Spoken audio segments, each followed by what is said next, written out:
action.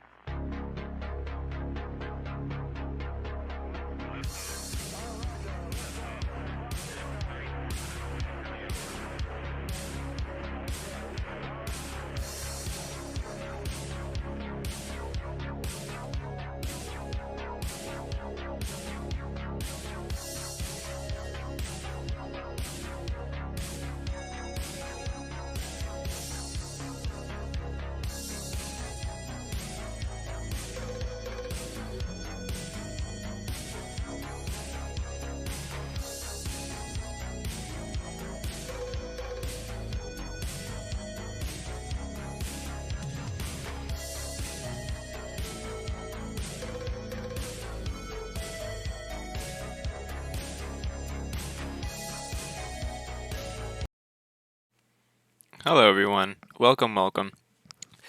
We are back with some Keyforge goodness, and we'll get in with a nice beginning stream.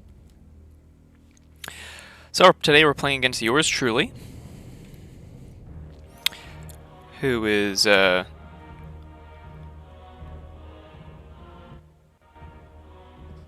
we're playing against yours truly.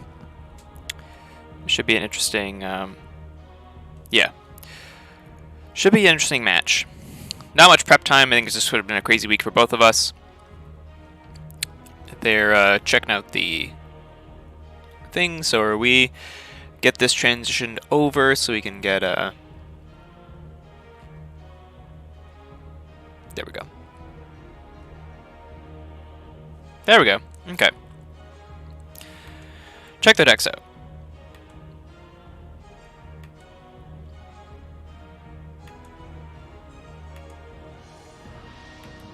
Not many English language decks. Wait, is this for sealed? This is sealed.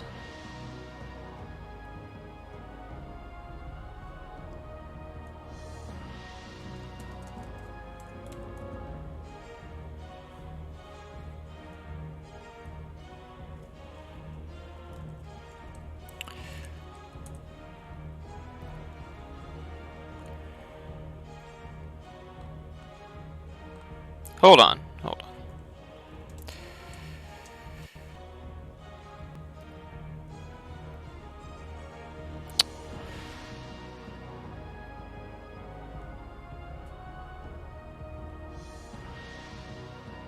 Let me just double check this.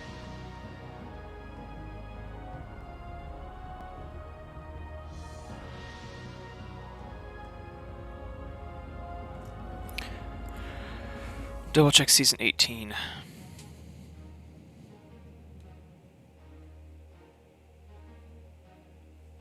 Oh, hello?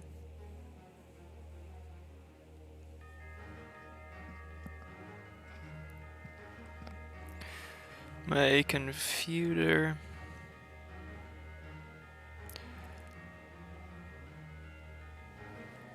I'm not seeing the right lineup.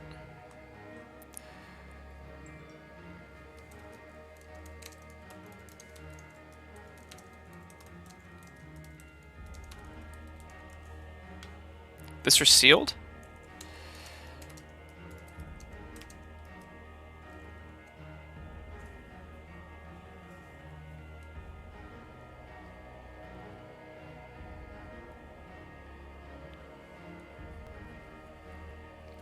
Hey Ultima, how's it going? Yeah, they're this is what their lineup looks like, and this is what it says on the document, and they're very different decks.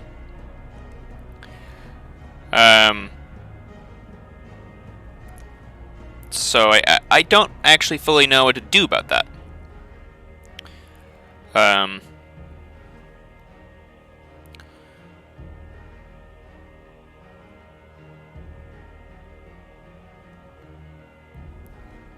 Wait for them to message me back.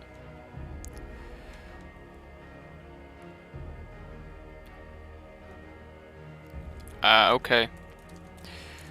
Have you activated the ones for Season 18?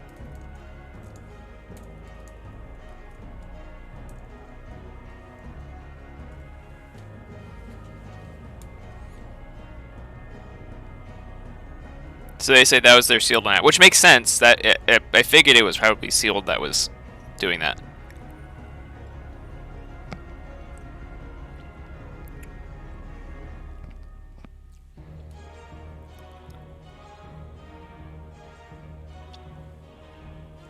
Because I definitely made this as a Season 18 game.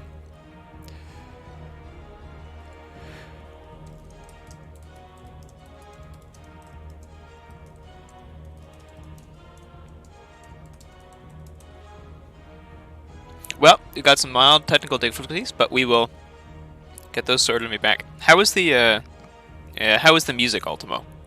Is the music all right? Good loudness. The bass levels for this YouTube video are very high. Perfect. This is some dungeon synth. Some good stuff.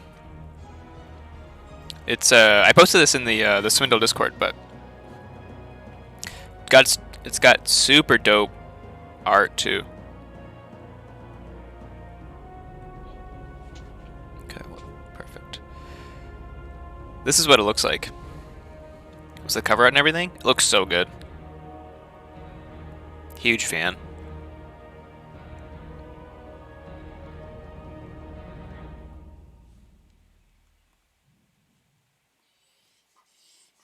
Alright, I think I'll be right back, and then I'll be...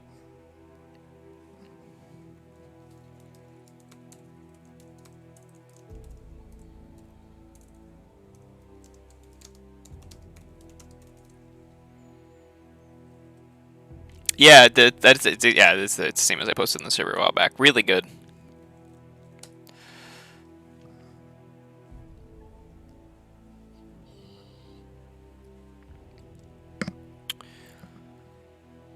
And there we go, be right back.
Alright, we're back. I think our opponent is ready to go. We'll get a new deck, or new game in the deck selector running.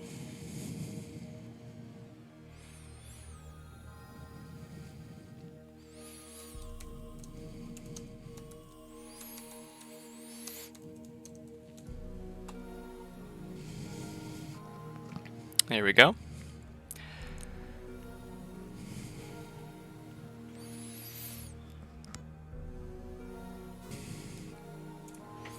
Hey Zeramis, how's it going?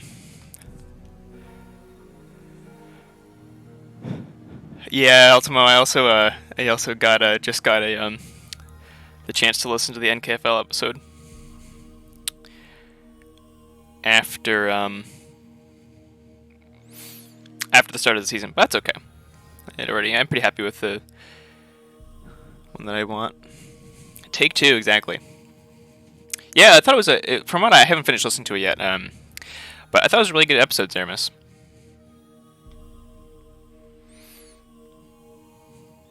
I'm quite enjoying it so far. If you haven't listened, the NKFL has its own podcast, and Zeramis is a co-host on it. So I do absolutely recommend going and listening to that podcast. It's very good. They have certain topics and segments, and they also do plenty of other hosts and things, and also they do season reviews of the NKFL for the Cup and the League.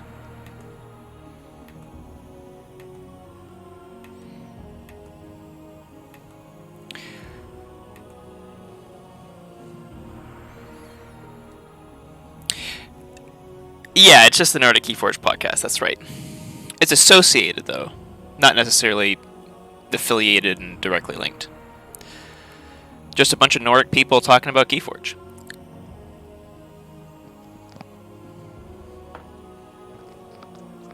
Okay. Gross.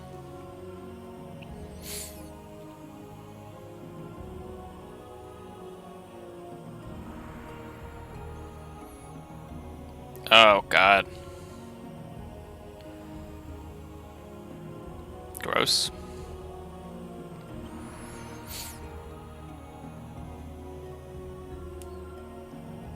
More reasonable. Still kind of gross.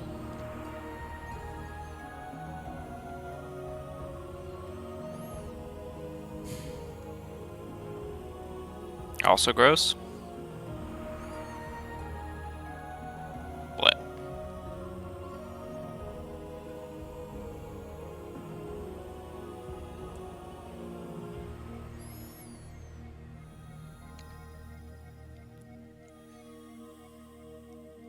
They really love their bow things.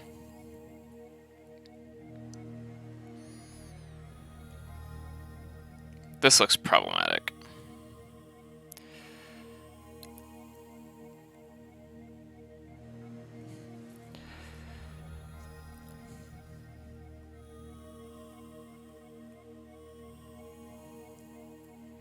Yeah, I know. This one is double safe house. I think this is honestly kind of the most problematic. Has no creature control though, so maybe if we get a matchup against something, if we get a matchup like that into, well, Margaret's gonna be banned.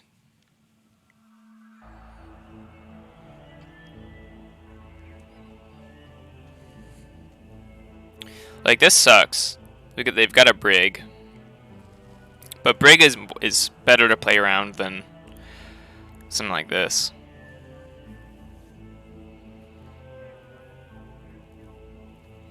I should theoretically have enough creature control for this.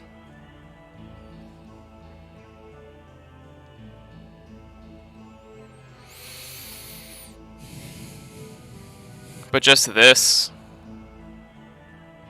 really brutal, especially in late game.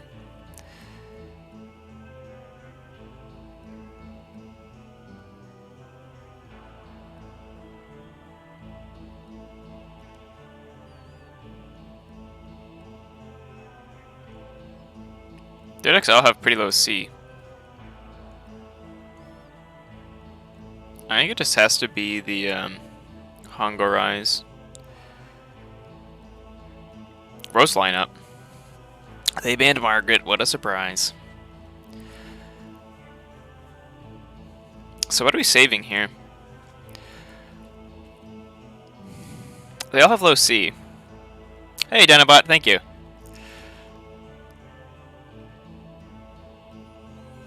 So they're probably saving either Colton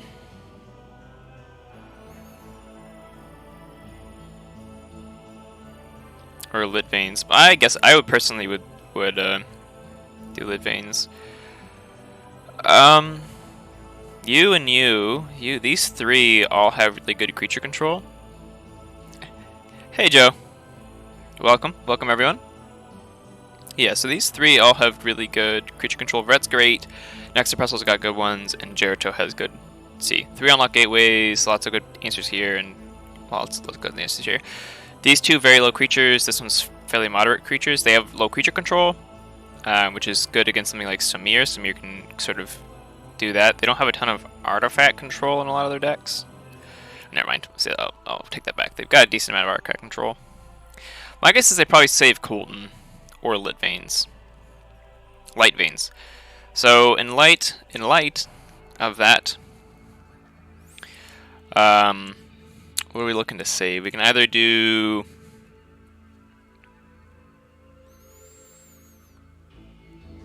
what's left.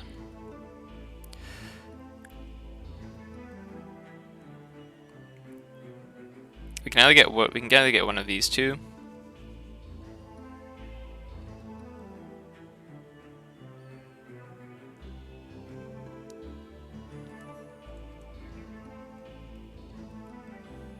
I could go Judge. They saved Colton. It's understandable. And so here we ban Liteveins. So Colton saved. So Hydrolore, you know, sucks, but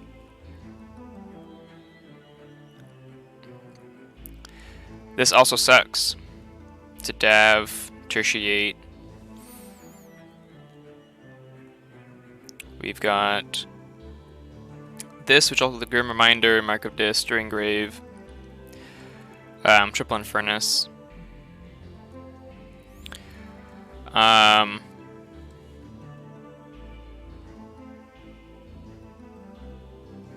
could just ban Liteveins if this board gets out of control, right? With the Double Daughter and Cronus.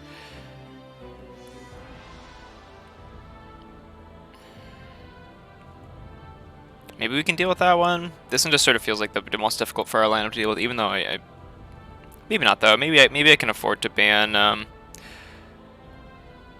something like the Paranoid Freeberg. But even then, I don't even think the Paranoid Freeberg is necessarily the problem. I think the problem might be the Señor, T-Bone, Tolstoy, and a Karenina. If anyone's a fan of Russian literature.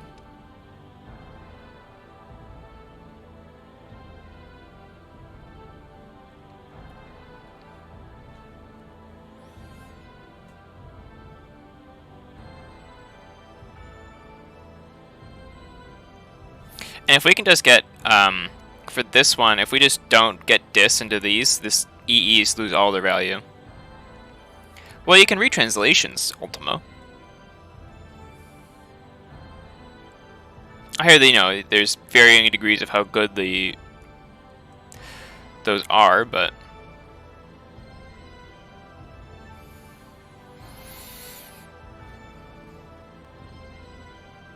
No, I think we just banned Señor. Banned Vervet. So they did see that, okay.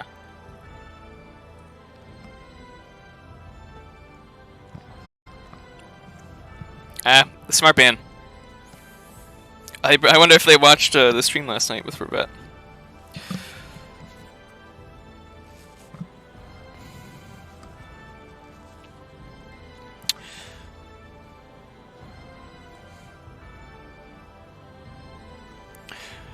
Vervet doing work here in the banning phase, at least.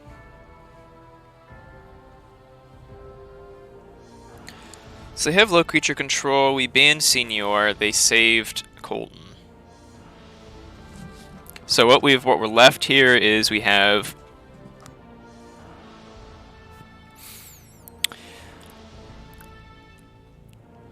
a Brig, this one,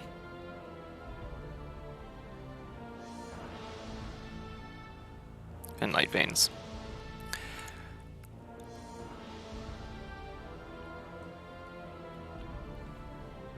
So I think we'll take...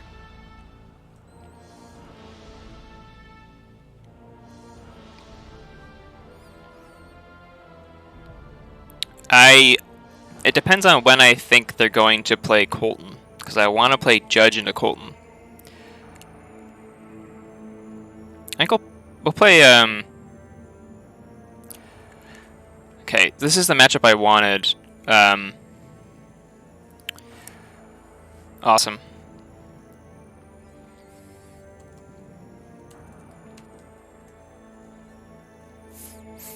The reason I wanted this matchup is because Judge key cheats. So if I can key cheat before Colton can Brig me, hopefully we can play around Brig well enough. I don't see a lot of Brigs these days.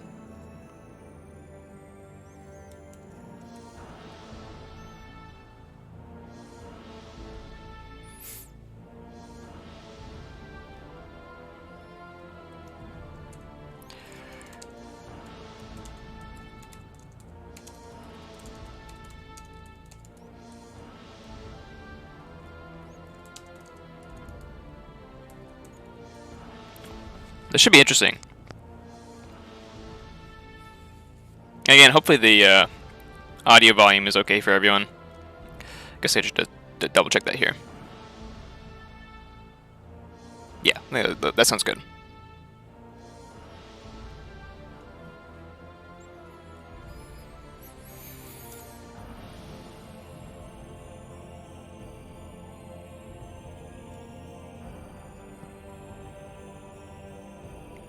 Yeah, there's not just like not a ton of Brigs in the NKFL or just in the meta right now in general.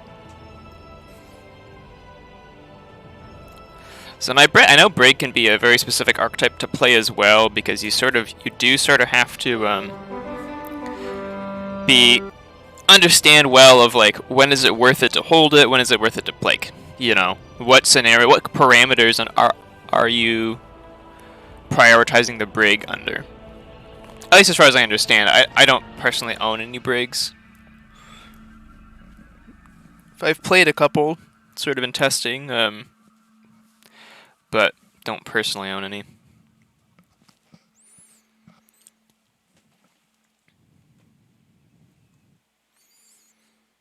Awesome.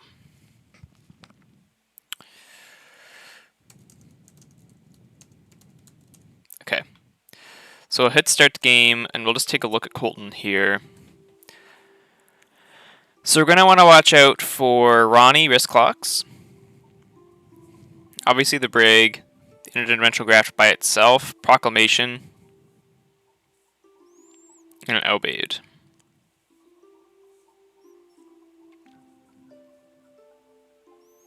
Sack of Coins is really nice, especially with Brig. Harder They Come shouldn't actually affect us much, but it'll be interesting to see how this all plays out.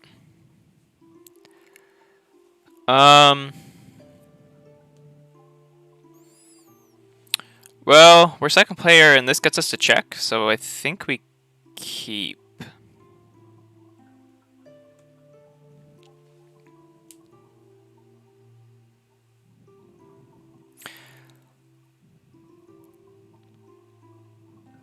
Yeah, I think, what did they do? Perplexing Sophistry. Holy shit, they hit UA. Oh, wow. Okay. Well, hopefully they didn't draw brig right away.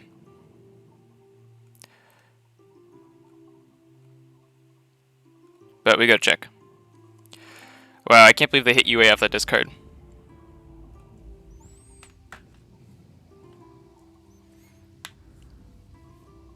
Incredible. Absolutely incredible.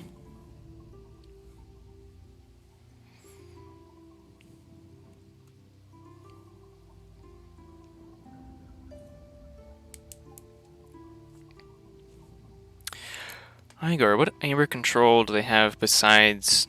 And we also just went to 6 here, so... And they can't brig me here, so I don't think they have any amber control in Colton outside of that. Yeah, so we'll forge his key, so as long as we can get to second key and turn off their brig immediately, that's wonderful.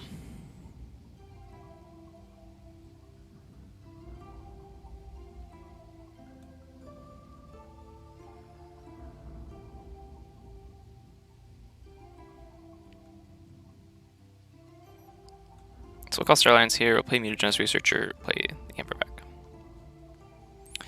Destroy the Argor. Totally happy having the Igor tucked in.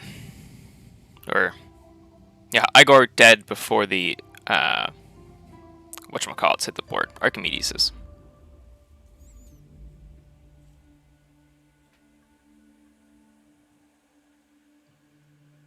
No outbid value.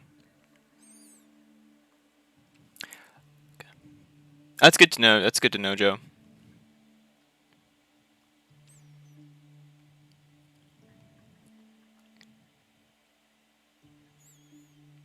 Here I think we unironically archive our data forge. So we call Logos. Put down our EGAD. Steal one. We archive data forge.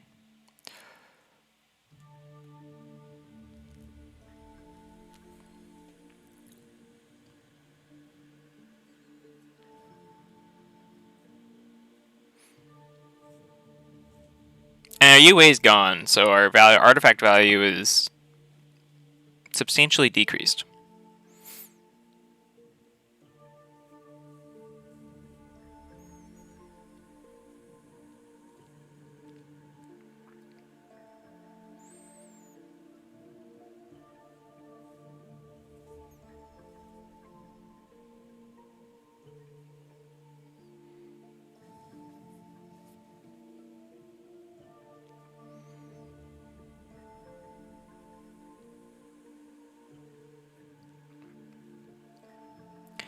It's sort of a weird, so it's sort of a weird gameplay experience because the second Gorm of Om comes down.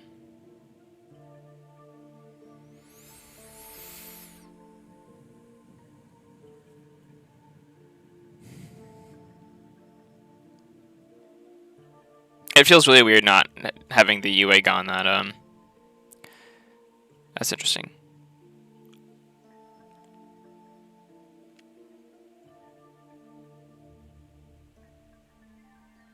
Grey Rider.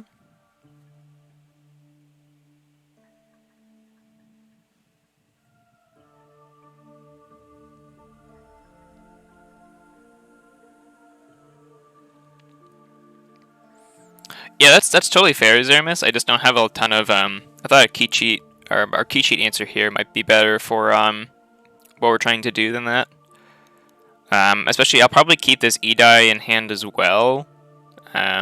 Hoping to, if I do get brig, tax them out.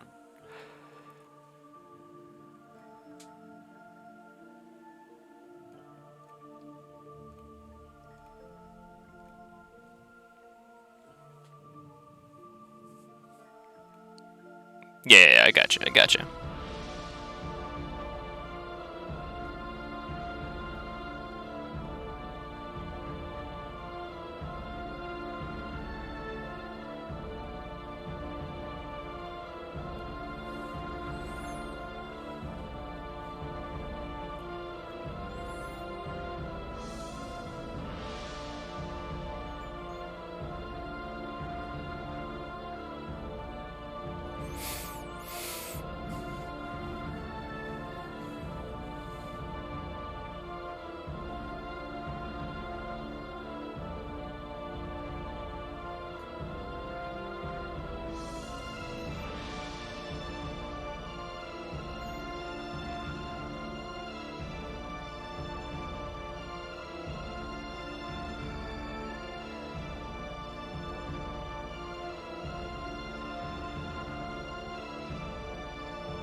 That's probably their brig.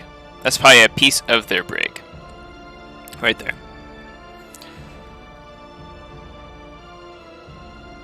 So here we go. We will call Star Alliance. Say no. We'll reap.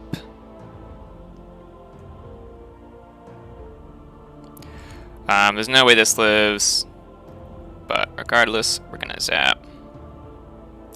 Everything there. Get this book down.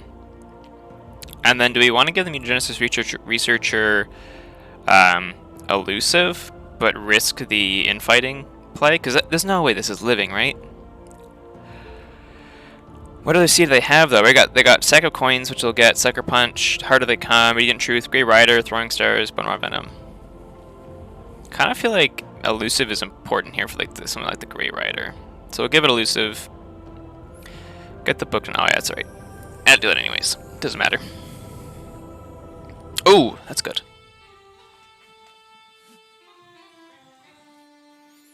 This sets up Dataforge really well, by the way.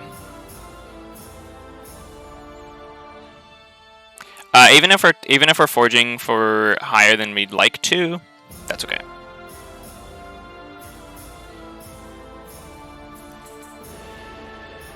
And we can also sort of play it a little bit slow until we get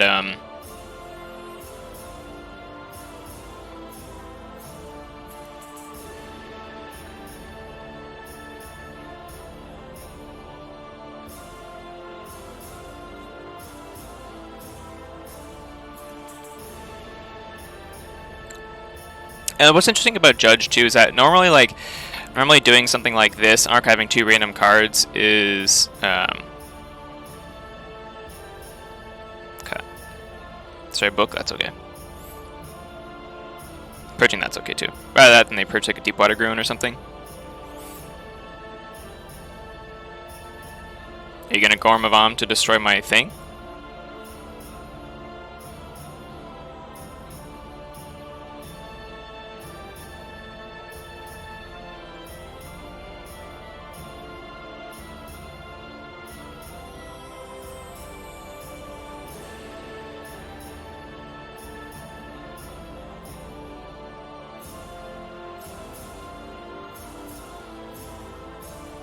So first we'll play this and see what we get.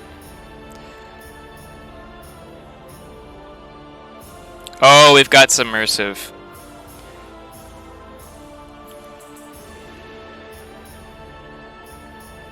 Oh wait, when did they take their archives? Interesting, okay.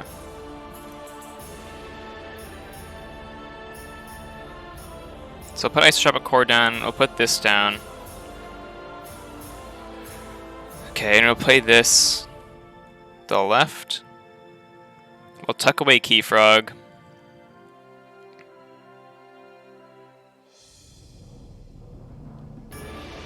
Maybe we can. Maybe we don't need to do that. I'll tuck away Lay of the Land.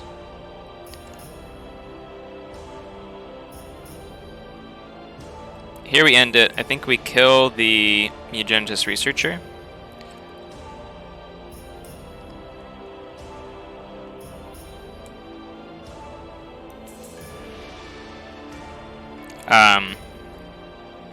tempting them to brig here, or just Binate Rupture, so we can Submersive Principle them. So we can sort of do it on our own terms.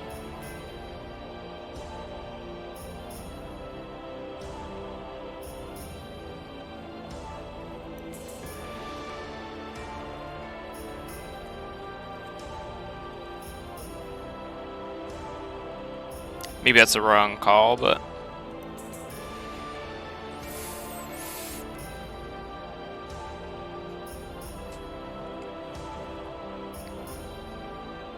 We're at 6 here, so if they do...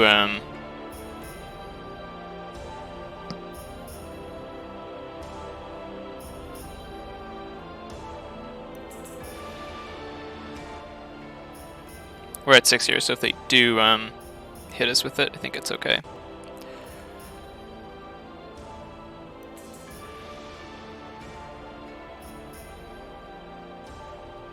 Okay, interesting. So, is there any way we get to 6 here? No, we can get to 1, 2. We can get to 1, 2, get to 5. Doesn't do it. But we can call Logos. Or we can call Star Alliance.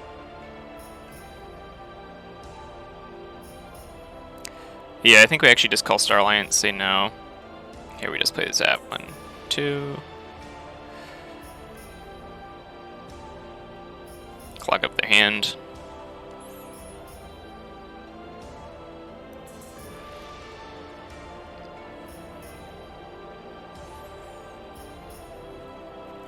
Sort of feels weird, but I think it's okay.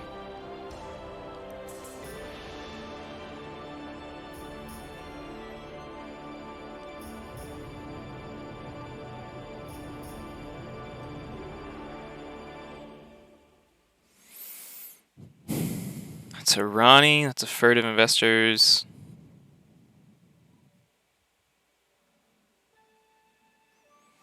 Okay.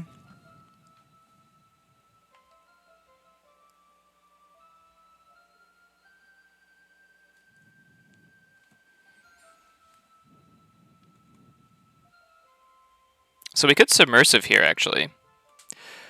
We could, so what is that? We got 3, we were going to have 4 in hand. That's 1, 2, 3, 4, 5, 6. That's 10. Data Forge is at plus 10. So we don't have enough Amber to actually forge there, because we'll just be at 4. So that's actually forging at plus 9. Reduced by 9.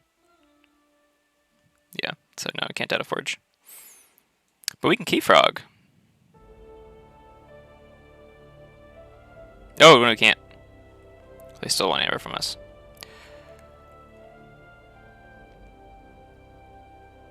What's left in our Star Alliance?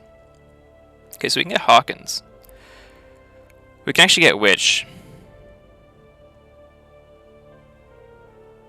That's actually pretty interesting. I wonder if double Lay of the Land here is worth it. Or even just single Lay of the Land is worth it.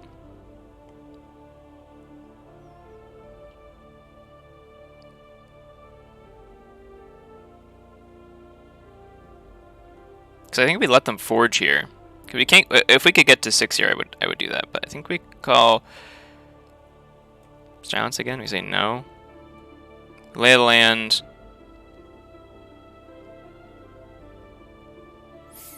Okay.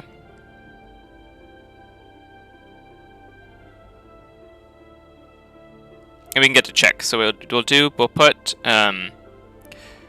we want Ambervac bottom.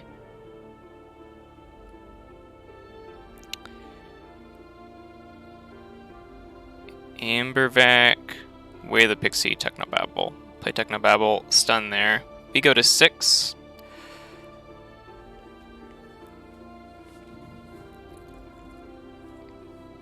That's both their Ronnies.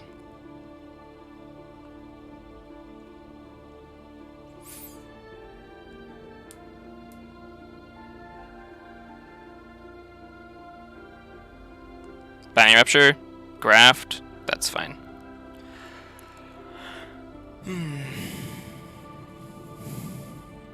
We'll Submersive them.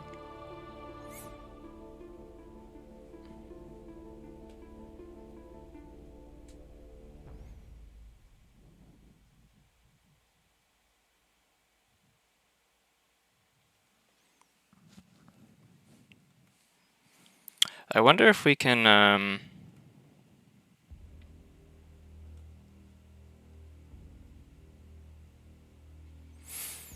no, we can't. Looking at this, we'll call Logos. Yep. First things first is, well...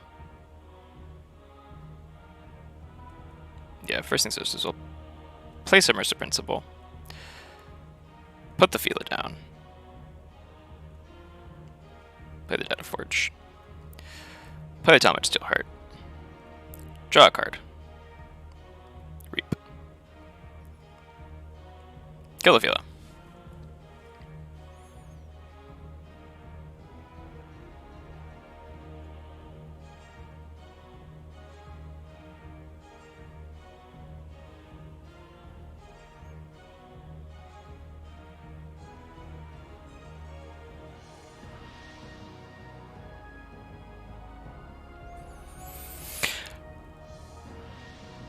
And what's left? We've got these three. So I think it's actually, they call shadows, they sucker punch. Okay.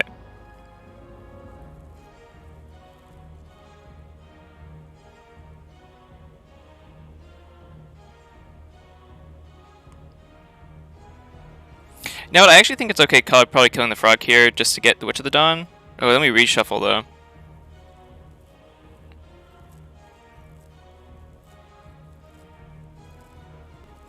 But if we hold that, it's okay. Archive a card.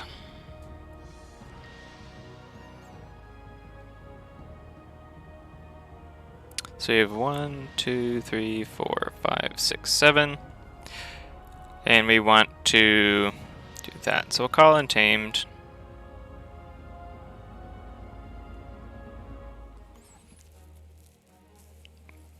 Because they can forge, that's okay.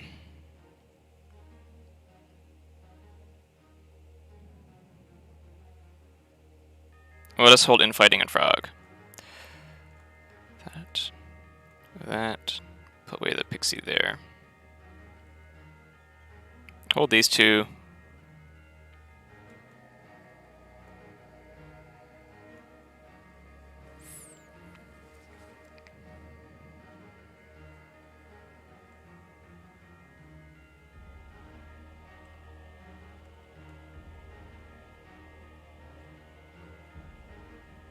That's nice.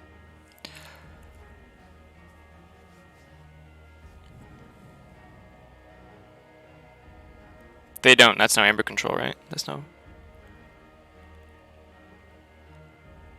Yeah, okay. So we're safe.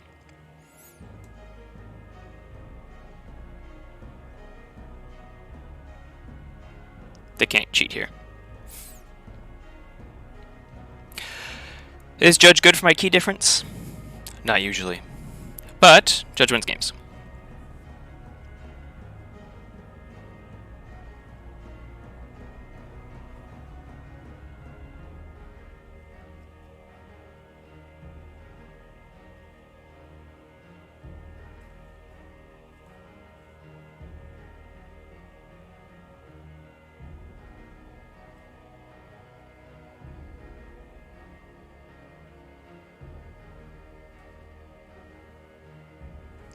Okay.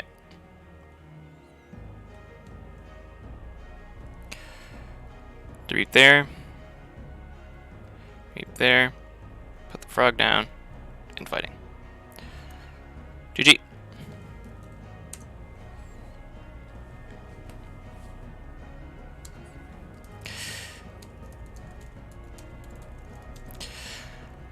There we go. Took A1. Awesome.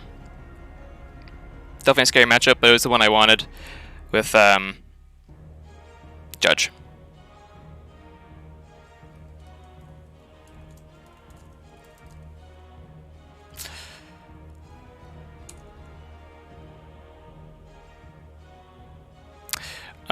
Only if you feel like it's necessary.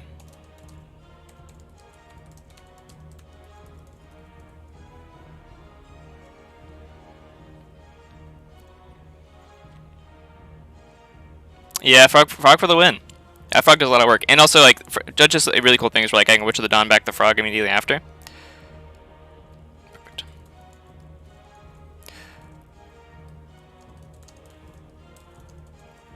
I'll make next game. There we go. So then we have to pick next. So that's Colton gone. So now we're left with Hydrolore, Composer of Freeberg, and Liteveins. So I think for all of these, I want either live with some NKFL, absolutely. So it's these three.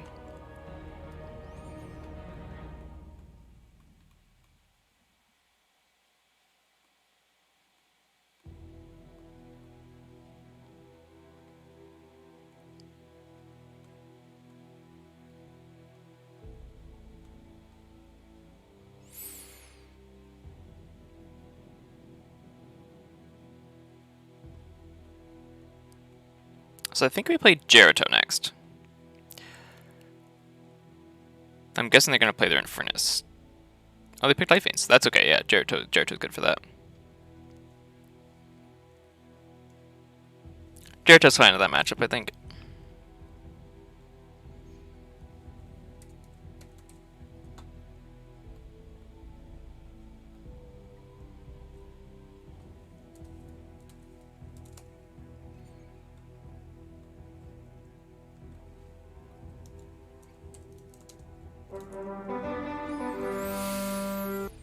Whew. Stressful. First match in NKFL, always stressful. But we're sitting with 1 minute under our belt, which is always nice.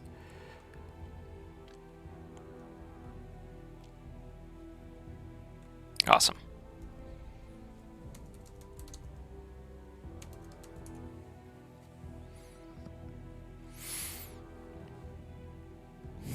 Oh, I really don't like seeing double implosion here. That's better.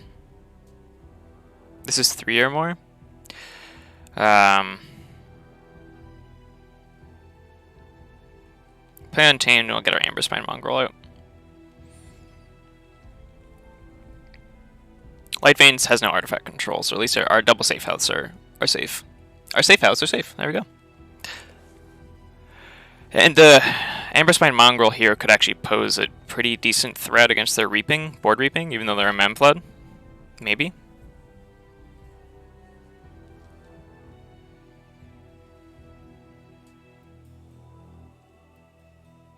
Vandalize.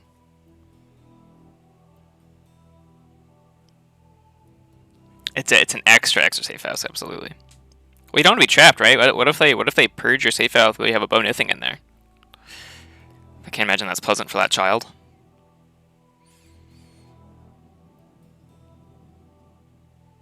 Shoulder Id.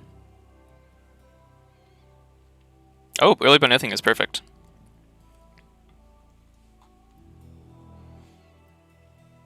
That's awesome, actually. What did they do? They mugged it? That's okay. It's going to become absolutely massive. No, I can't. I can't Ultima. I cannot imagine. I don't imagine purging the safe house with a child in it is at all pleasant. So we're going to call Untamed here.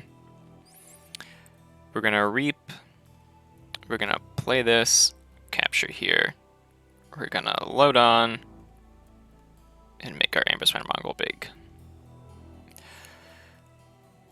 Oh. We just need our Bonithing to live, and we can safe house it. Every day is a quotable day with Murph on stream.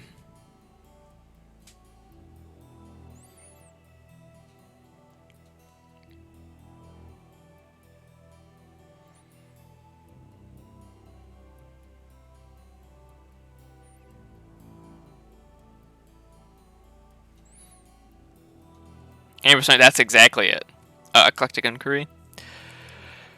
Femorph, Lithologica. Oh, gross. Get that Cronus out of here, please.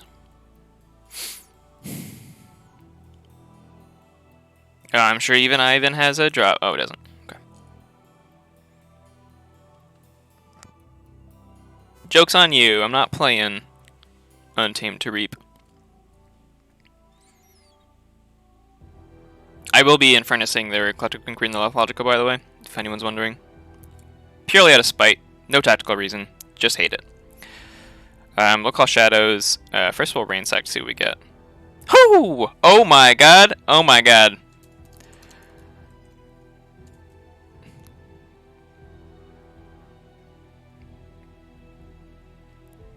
Wow. Wow, steal 3 off ransack? That's so brutal.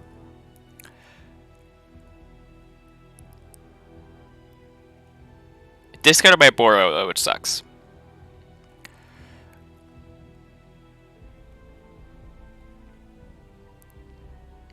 Yeah, ransack literally a swindle there. Not only, oh wow, and cleans up my next turn theoretically.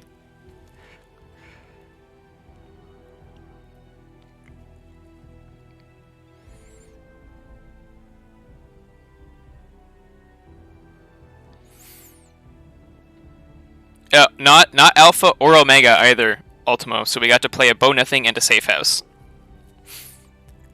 Ransack is a really good card. I'm a huge fan of it.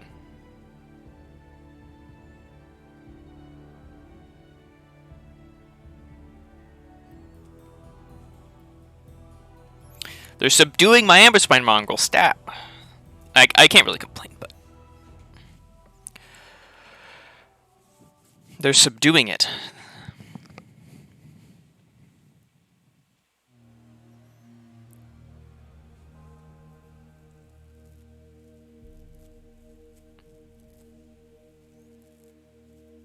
It's okay. We are going to be. I think the Infernus might be a better archive target here. Oh no, Ultimo. You can't subdue the Flumph? I know you can't subdue the Flumph. 1 second, let me...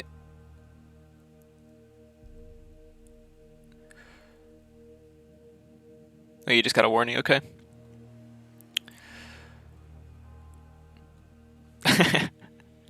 Knifebot is on a rampage there.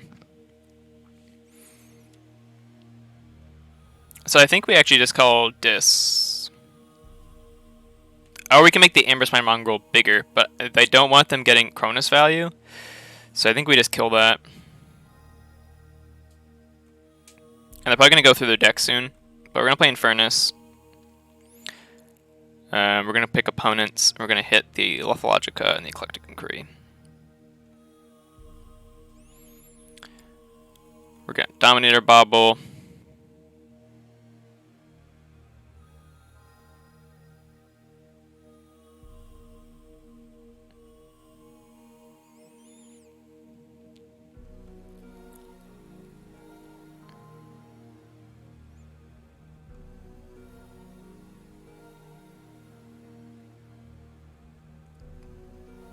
Because I could put this on like a Cronus and an Infomorph.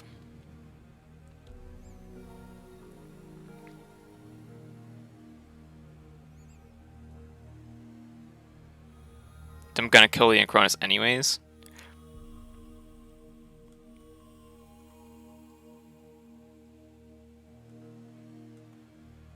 Let me put 1 here and 1 there. And then we're gonna Implosion, killing our Flumph for the Cronus.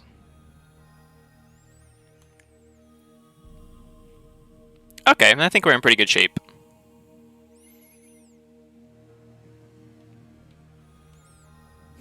Actually, the trick around that Ultimo is if you just have 1 word in there, even if it's an emote that doesn't have caps in it, you should get around it, no problem. It's just if the text is only caps that it hits you with that, which I think is really silly, but I didn't make the rules.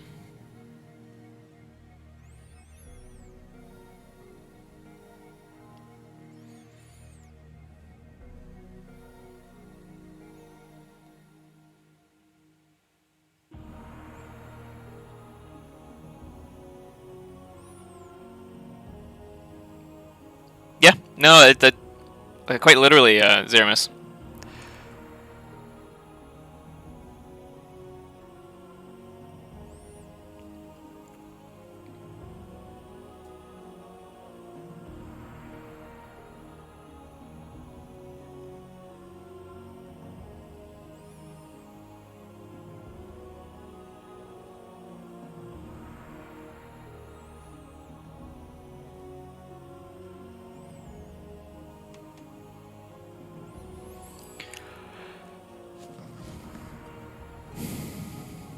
Well, we'll get our unlock gateway eventually. So they say.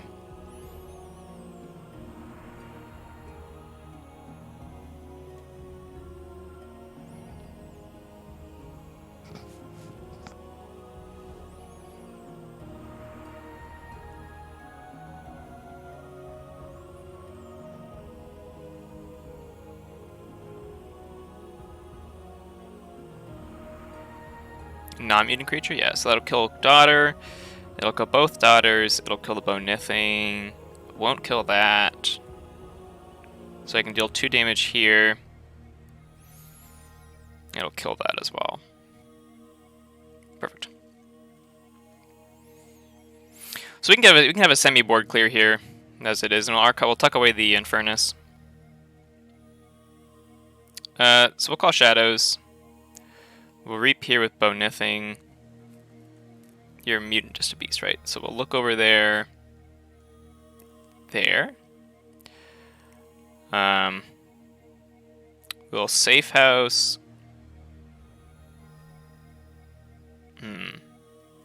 Safe house or Infernus. Put down a second safe house. Darkwave doesn't get any value, capture value though. That's okay. Play Darkwave, capture, semi-board wipe, play the Macus Asp. Ooh, make him punk here too.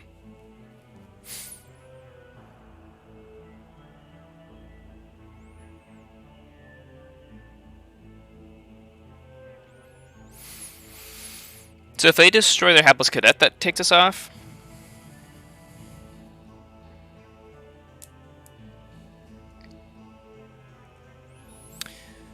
I am actually very much considering punking because I just want to get to my unlock gateway as fast as possible.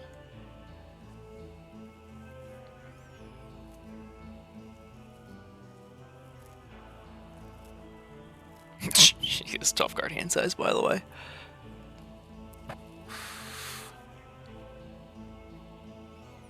My hands are freezing today, I don't know why. It's a really cold day here today. Getting pretty close to. Oh, it feels like winter today. It's I think it's like 2 degrees outside, so it's chilly.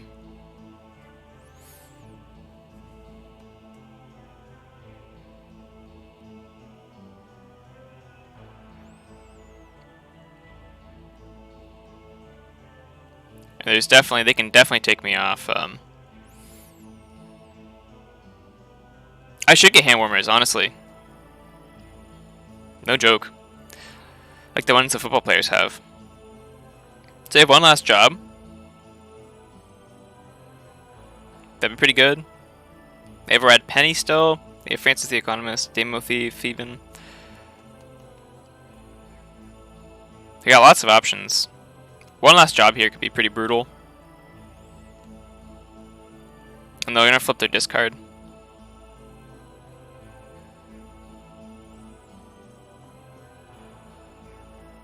Nah, but they shouldn't draw they shouldn't draw up, so they probably won't flip that.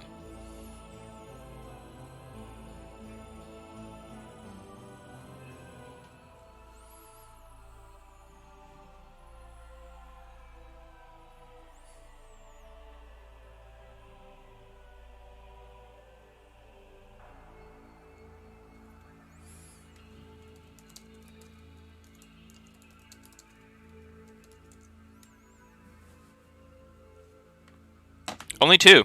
Yeah, okay.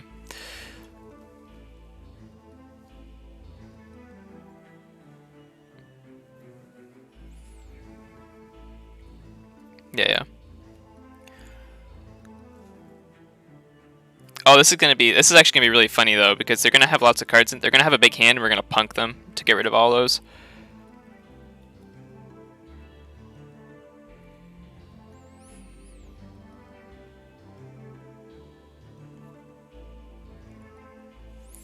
Okay, more about that than honestly, I've got a desk lamp right now. That's what I'm using to warm my hands on.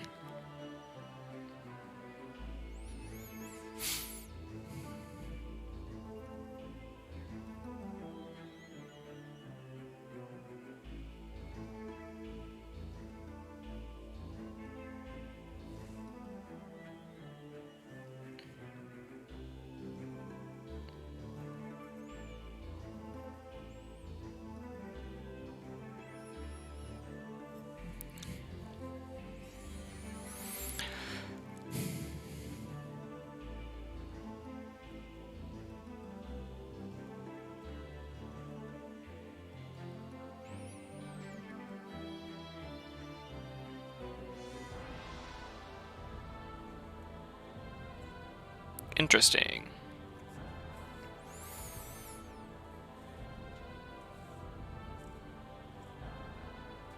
Okay, well if they aren't going to do that, then maybe we just punk them into logos.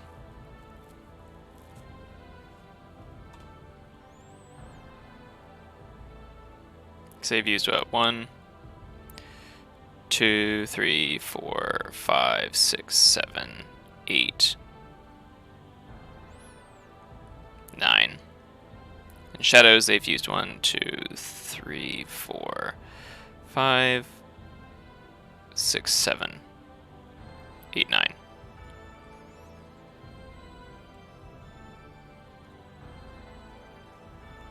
Okay,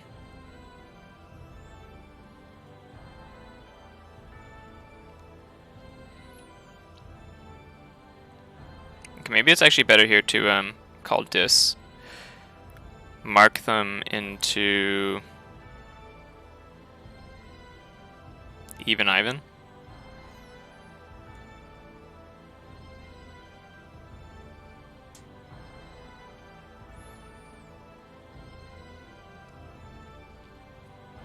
Yeah. Just before they hit the reshuffle.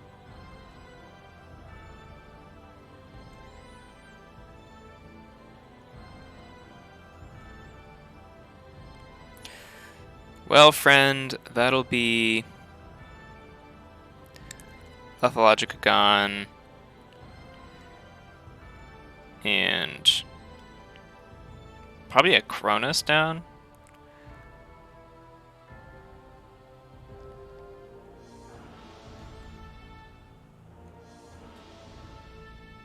Then I like 4 draw icons. 1, 2, 3, 4. Yeah, be better to get rid of the bonithing.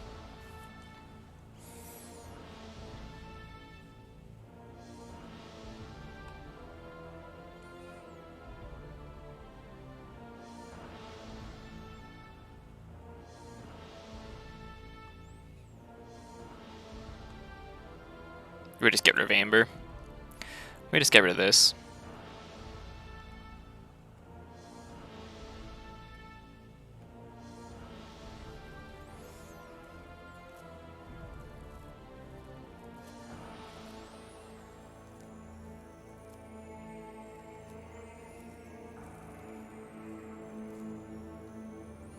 Why is Bumblebird such a bad card?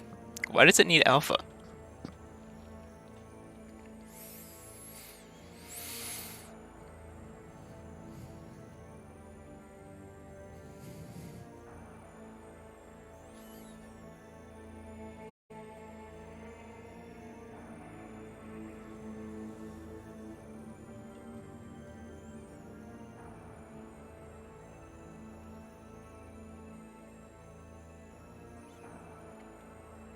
Oh! Oh!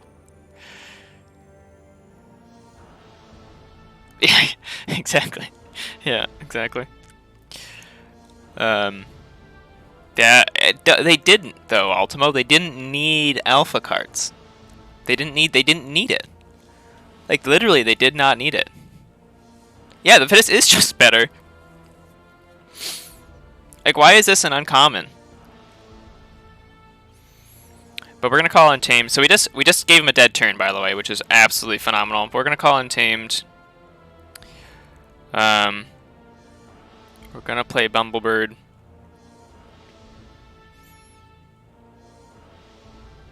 We're gonna play Song of the Wild, capturing 2 here. We're going to play Rap Evolution to make the largest Bumblebird you've ever seen. That's a fair point. Play Punk.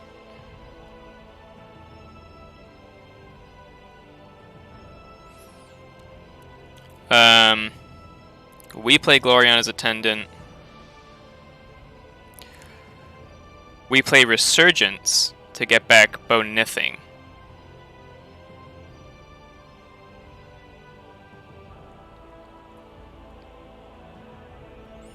So first we do this. Okay. Play Resurgence and we bring back... You're not a mutant, right? You're a beast. We bring back... You're a mutant. Yeah, we can bring back bring back Boss Eric, and Bonithing.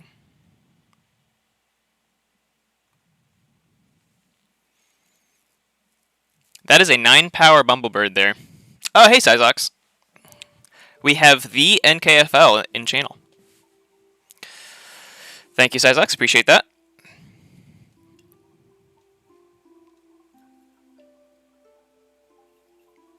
Been some interesting games.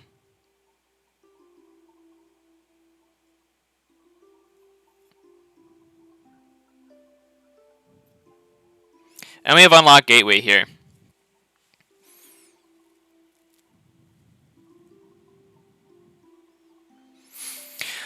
So what we can do is we can Bonithing, Darkwave. Oh, huge. Yeah, because we can Bonithing, we can Darkwave, we can get Boss Eric down. We can Safe House away the Bonithing and the Infernus. Setting up our Infernus for next turn off to the Unlock Gateway. If that's how this pans out. It might not. We might want to be going into Dis right away.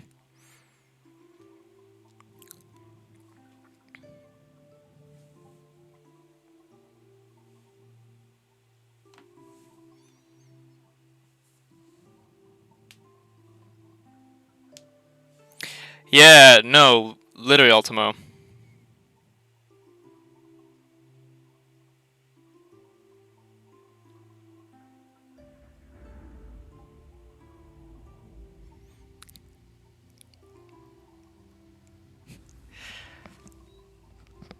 So they're thinking.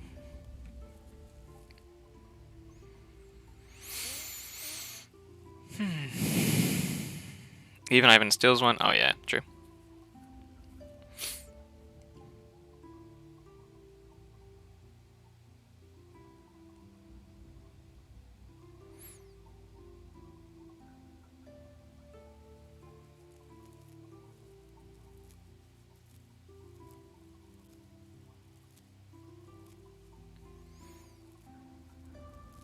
Okay, I think we're actually still fine to go, yeah, that's fine. Because we can Darkwave all that away. Bingo, bango, bongo. We call Shadows. Still one with Bonithing. We Safe House there. We Safe House there. We play Darkwave. We play Boss Eric. Did not give this Bumblebird massive power? Oh, this is going to be a tight one, yeah. For sure. Got Bumblebird, and it's elusive now.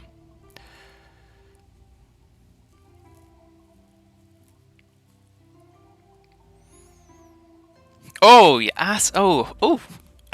Because we can go. What we can do here is we can call Infernus on our own, and we can get rid of that Ritual of Tognath and probably the Gross Surge. Maybe the Lodon. Probably the Lodon. I think what we do is we call Infernus and we take out our Ritual and Lodon. Because I mean, they might not have multiple Amber enhancements, but we do. Or pips on a card, I should say. So whatever they do here, we should have a pretty efficient Dis turn next turn. Oh, Bumblebird is back in hand. Mugging, yeah. Man.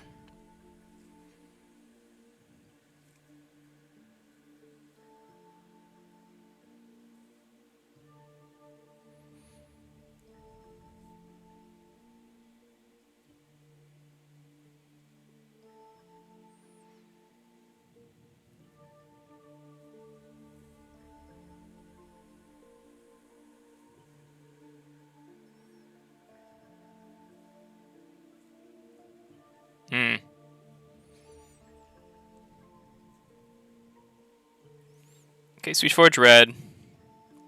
So I think we can hold the gateway. Because we can call Dis. Take our archives. Play Ritual. Play Pain Reaction.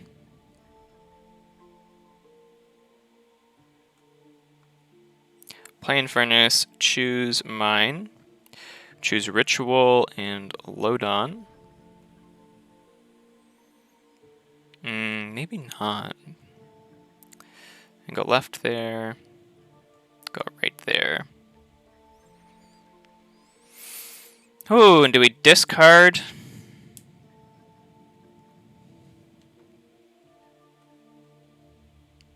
I don't think we can afford to discard that. I think we just end turn. Oh, really?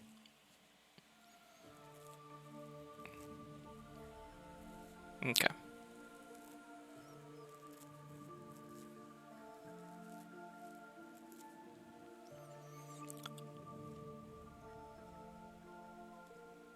Good Krzap value.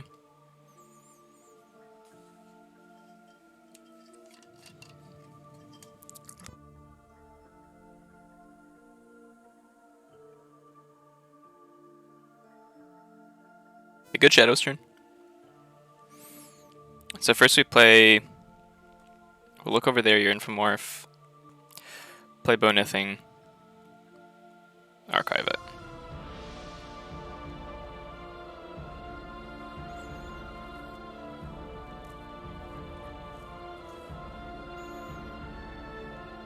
GG!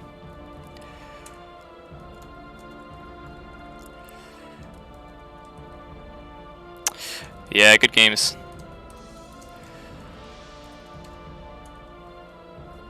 Awesome. So we get this one 2-1. Last one it is. Awesome. That was a 3-1.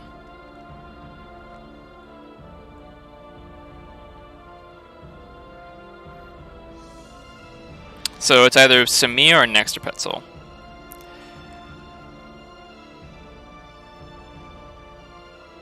And then I'll leave that up. 2-0, yeah, I know, 2-0. Let's see if we can get the 3-0 sweep. That would be huge for the division. I would die if we got a 3-0 today. I don't think we will, though. So that's Liteveins out of the way. That's one I was quite worried about. So here it's Hydrolore and Paranoid Composer. So we're not taking Dis, is basically what this means, but I have to take Dis. They've cornered me well with Hydrolore, which I think is what they're going to be going. So if they're going for Hydrolore, I think with Hydrolore I'm better off going with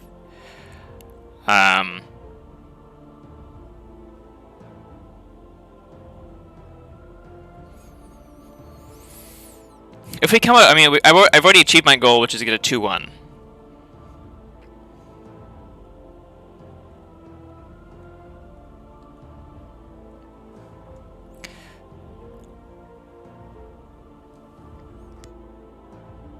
So if they come at me with a Paranoid Composer of Freeberg, I don't know why they wouldn't go with Hydrolore, though. Oh, thank you for the follow, Sideslocks. I really appreciate that.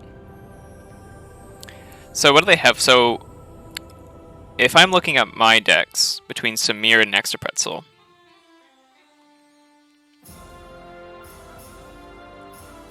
so one has Artifact Control and a Harvest Time. But if they're using a Harvest Time on my library card, that's okay. That's an item, right? Yeah. So if they're using that there, that's okay.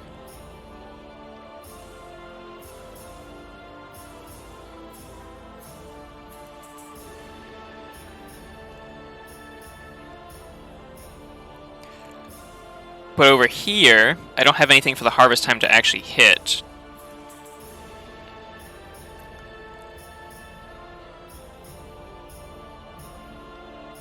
They do have, and I have low-ish creature control.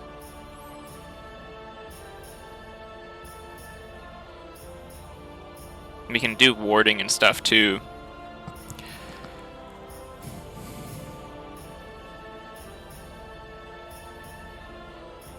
Problem is this has a lot of pips, whereas Samir I think is more manageable into the Infernuses. So I think we'll pick Samir. Oh.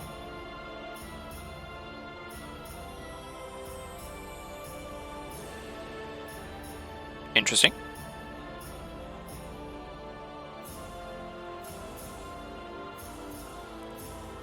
There was also far as 2-0 for me, Sizox. So it'll be either a 3-0 or a 2-1. This should be an interesting game. I think I got the matches I want for games 1 and 2. This match I'm less stoked about.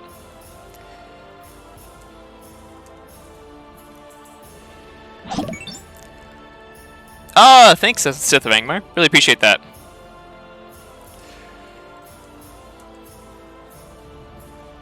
Really appreciate the follows, everyone.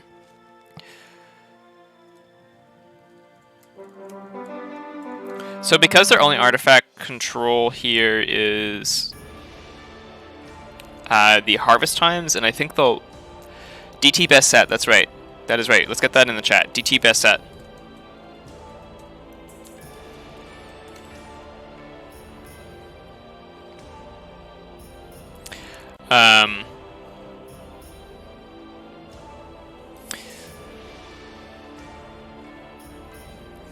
So we've got DT is the best set, hands down. Chat agrees. So we've got Paranoid Composer for our last game.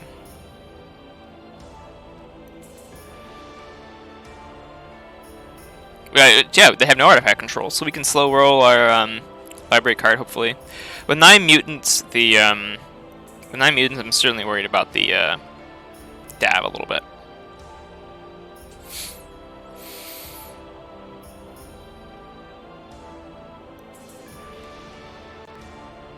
It should be okay, though.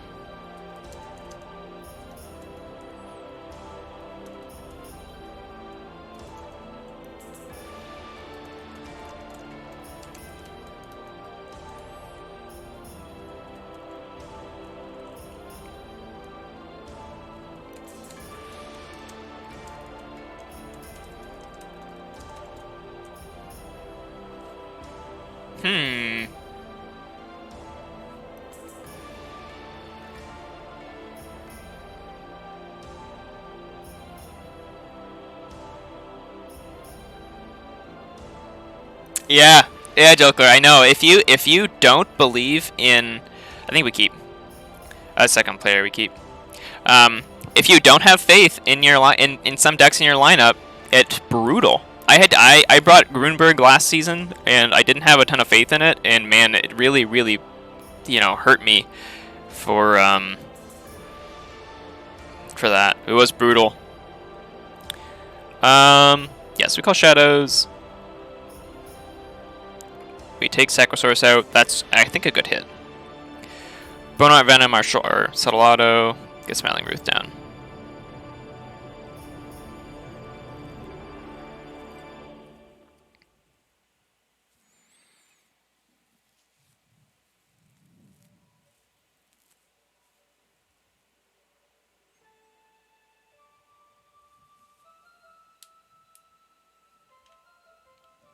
The mind games are quite real.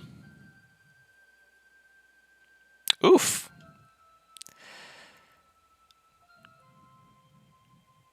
Nice. Just kind of a 1-for-1.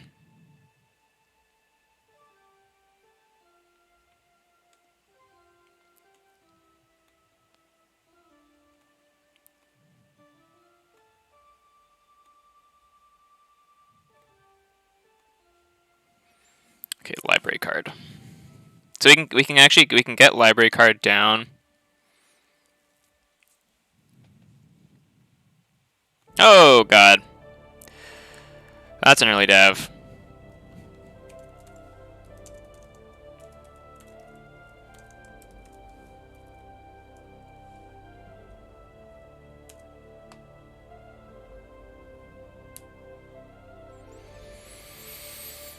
Okay.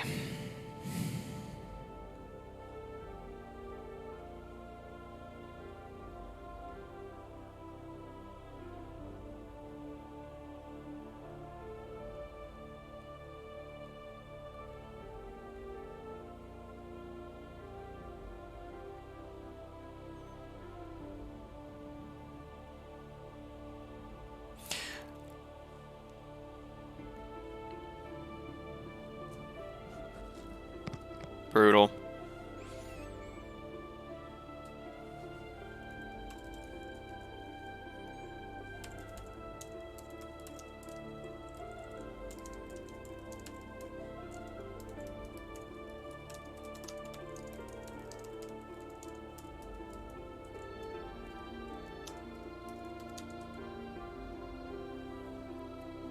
Yeah.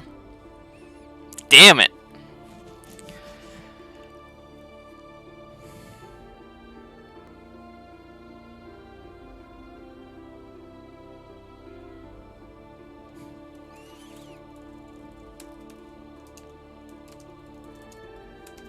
That's not quite true. Lol. I don't think that's quite true, but I appreciate the sentiment. We'll call it this here. Discombobulator can't be stolen. First Awakening Nightmare. Okay. Get a Snorat. Get a Snorat. Bingo. They've used their Tertiate, and they've done that. They used their Diametric Charge. What does this say?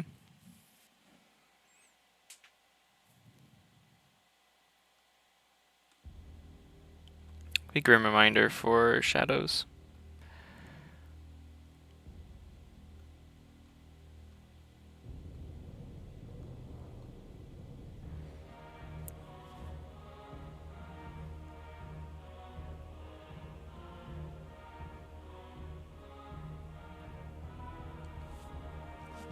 That's fair size Lex play. I've seen some of your decks. They're pretty nasty.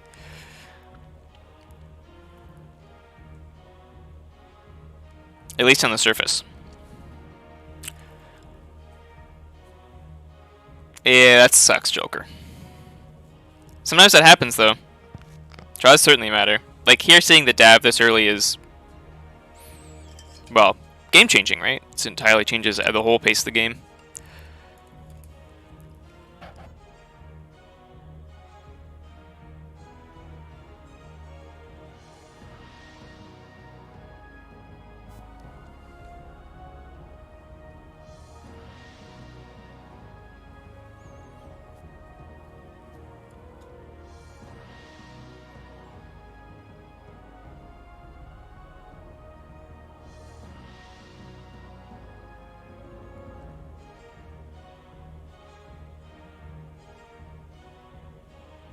They can hit these two.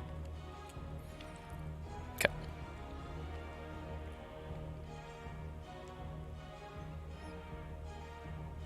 No, I know the storm is brewing. They only have 9 mutants. This is 1, 2, 3. So this is a third of their mutants already played. Yeah, that is any card game. Every card game is like that. That's just the nature of them. But we'll call logos. We won't take our archives. Hit library card. Gonna play our daughter. Gonna play our munchling. We're gonna lucky dice.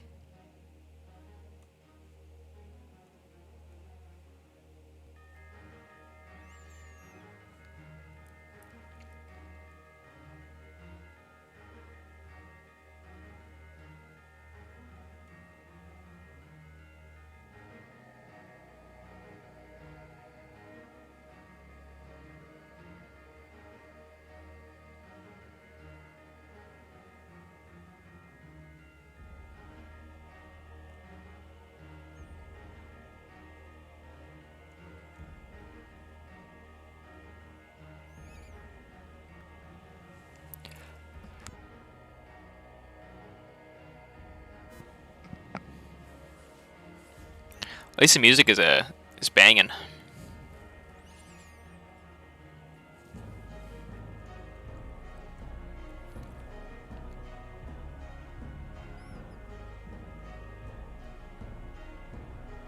The statistics page on the NKFL is one of my favorite parts of it. I love all the statistics. I always think it's super interesting for what decks people brought. Like yours truly has a bunch of logos, pretty similar to Staffs to Mind. It's our dis and logos is kind of flipped.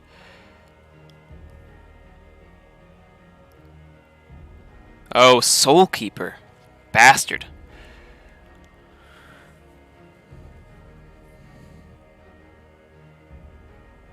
No, it doesn't. Dev does not, because the text box is considered blank. That includes traits, doesn't it?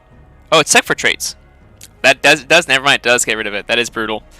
Well, I was not what I was thinking there, but yep, that is certainly brutal or Joker.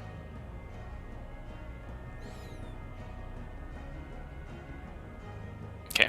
Well, we'll call dis, and we'll get at least some value there. Shut out dis first. Get that down. Get our Brabble. Inspector. Action.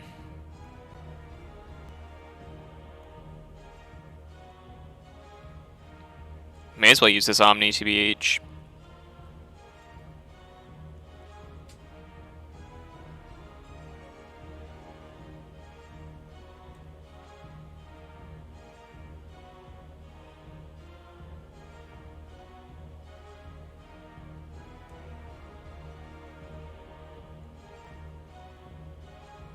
No, I just don't think we actually do that.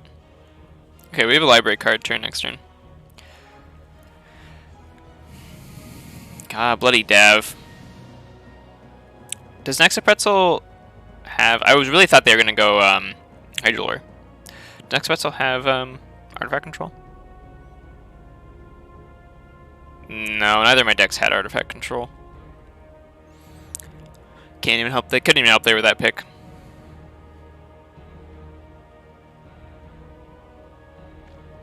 I know they said they wouldn't have had a game otherwise, but they most certainly would have had a game even if they hadn't drawn Dav that early. Well, I think mulliganing for such a key artifact like that is definitely the right call.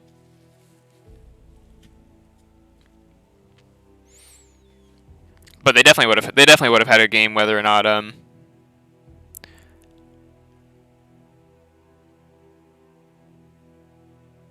yeah. R is something where I think it's the one piece in it, like in my lineup. I like to have decks with R for stuff like this, but it's not crucial that I have decks with R. That's one of the reasons why I like something like Neutron Shark so much, because it's so flexible. Like, yeah, it's R, but am I going to be using it for R? Very well, maybe not.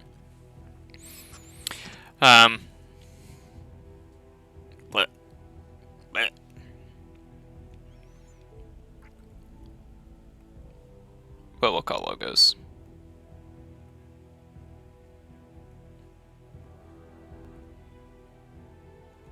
So first we play QMax.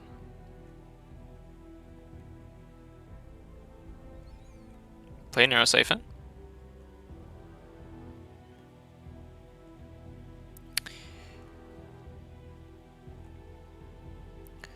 Play Tin Bolt Emission.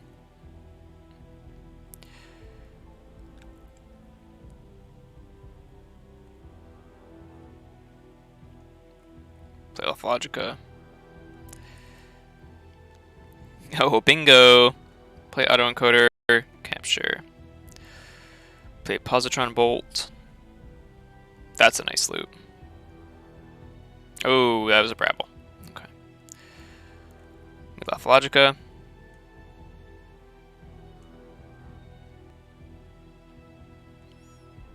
Can reap. Fight, trigger this, discard Might Never Matter.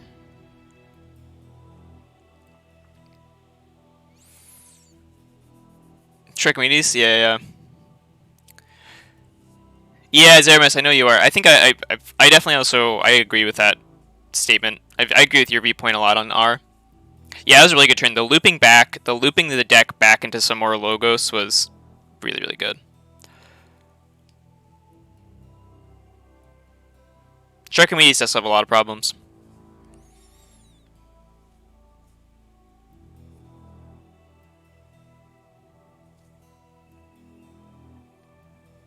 That is definitely one of the better library card turns I've had in a while. With not too much setup either, which is really nice.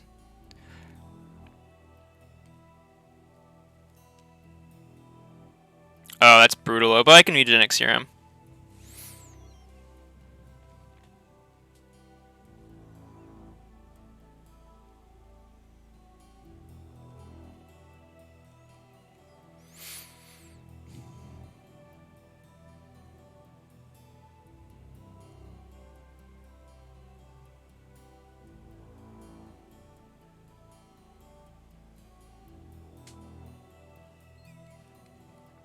Plus the Munchling autoencoder synergy there.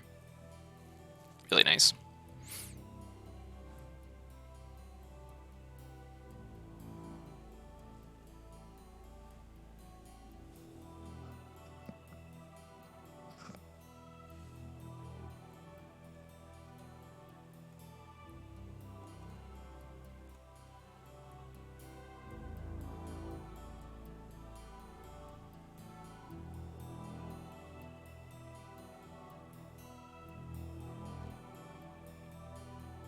They're really thinking here.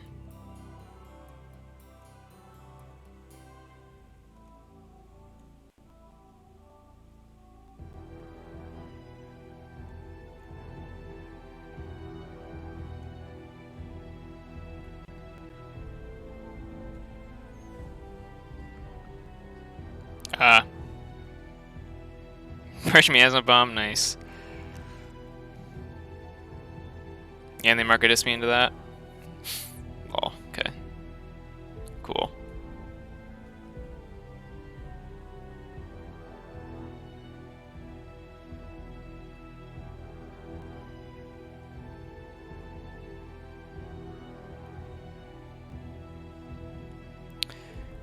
So yeah, we definitely reap. Crack that. Crack that. Cool. I mean, it's a great mark, right? It's a really good mark.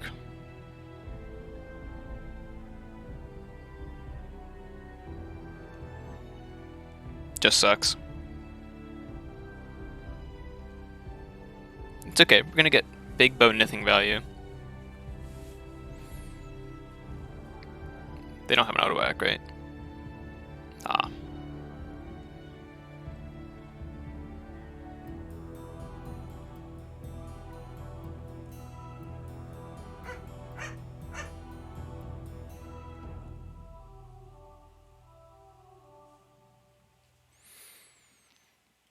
Okay, we'll call shadows. So first we're gonna bait and switch. And then we're gonna bow nothing. Then we're gonna subtle auto. Then we're gonna play Smiling Ruth. Then we're gonna play that. Then we're gonna play that. Do that. We hit Claude and draw a card. We hit that. Perfect. And move that right over there. Here we reap. And we'll use your Dav.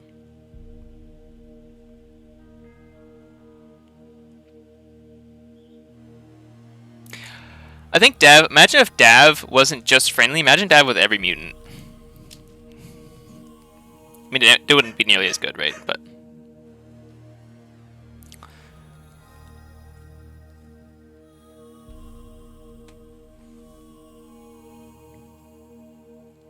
I could probably be more fair if it was every mutant. Kind of like Grow Surge, not Grow Surge. False Blessing.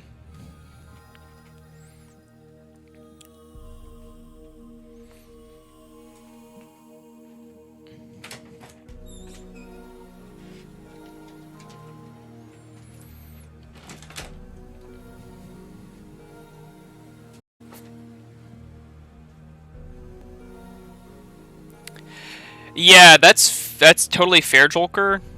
Because I think does that still get us to check? It might.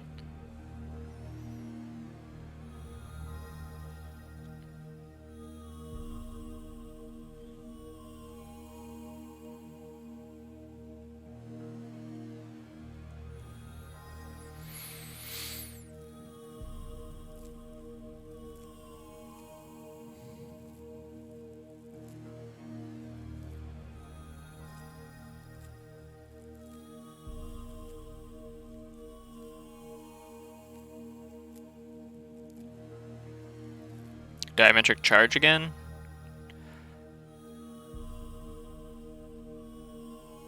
They have a Sacrobot. No, Sacrobot's right there.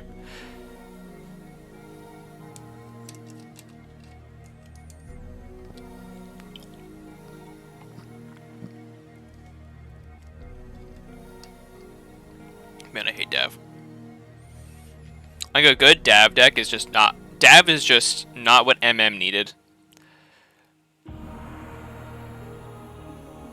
It's so brutal.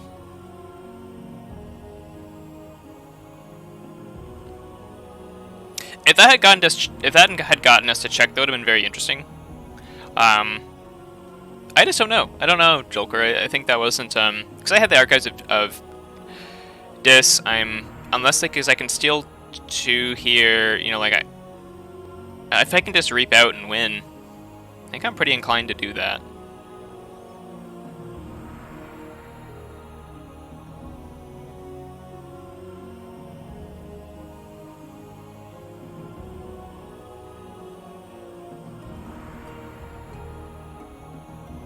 But I don't know.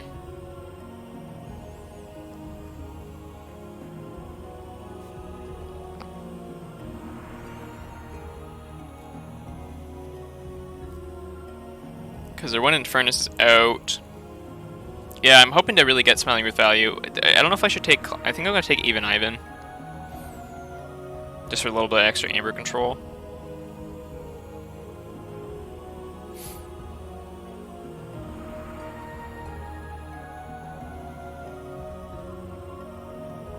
Oh, the discombobulator there is a problem.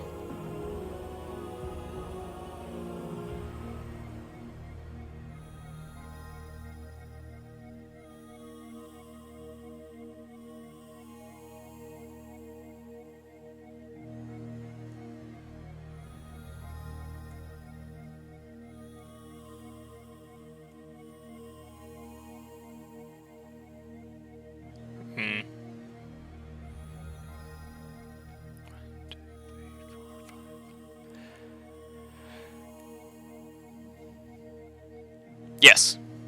Yes, that's exactly true with that.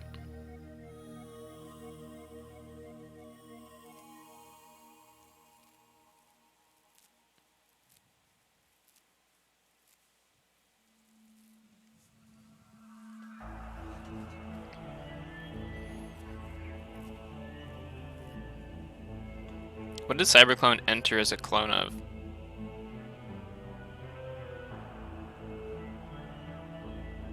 Purge bow, nothing.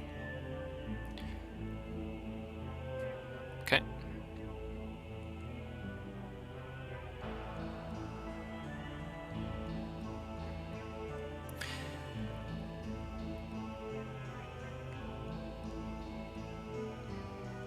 Okay, we call this.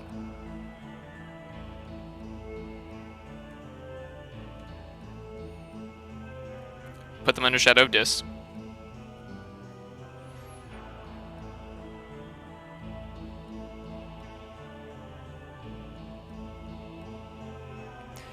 We can pain reaction.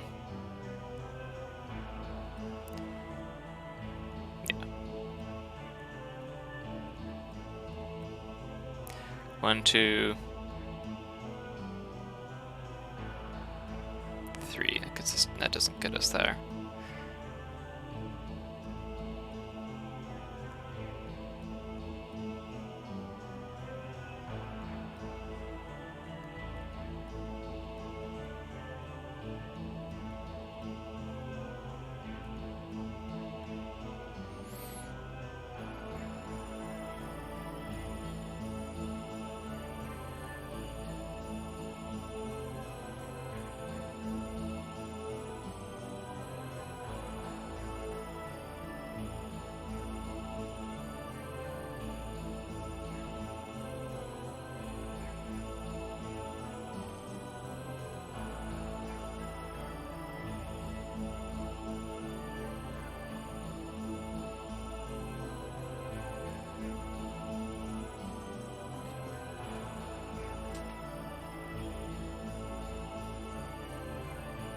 Oh man, if only we got to check here.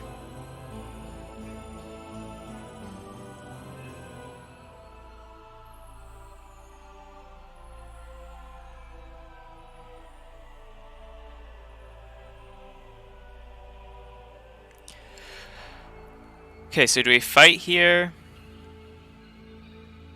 And give him a reminder back dis.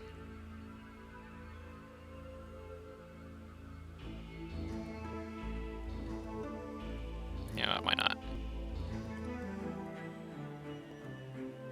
Purge spoils of battle. Awesome. That's actually is good. I meant awesome there in a real sense.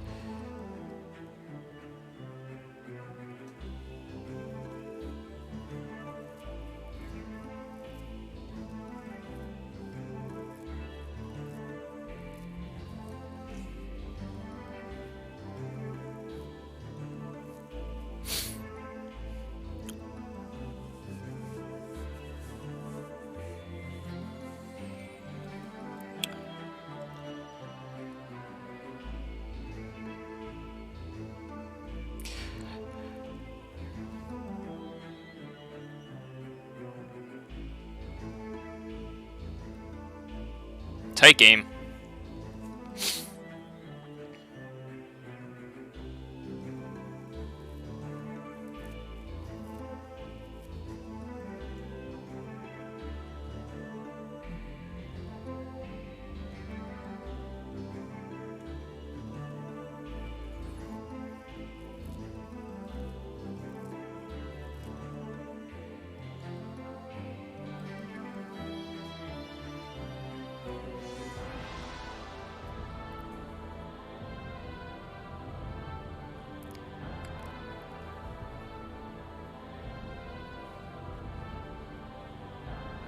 Yeah, it does.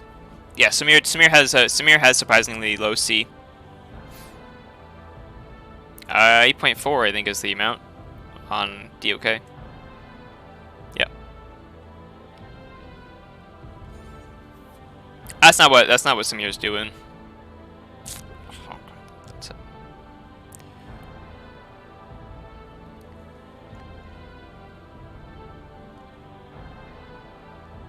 No, I can just get 2 there.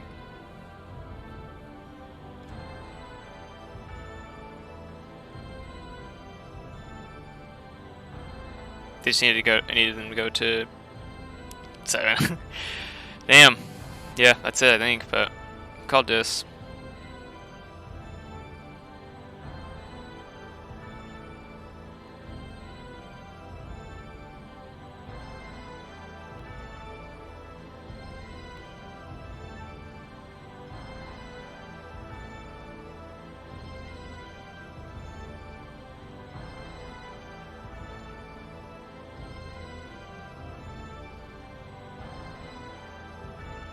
GG.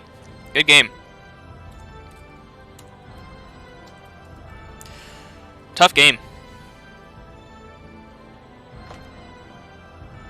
Just eked it out.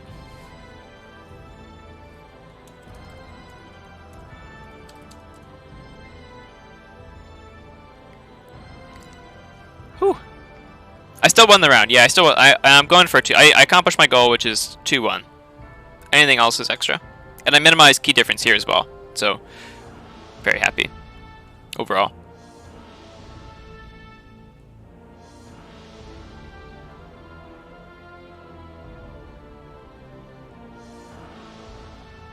Should move my camera over a little bit.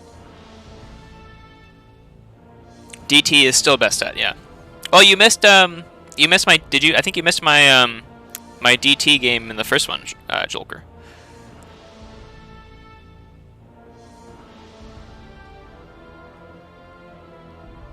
That was a 3-2.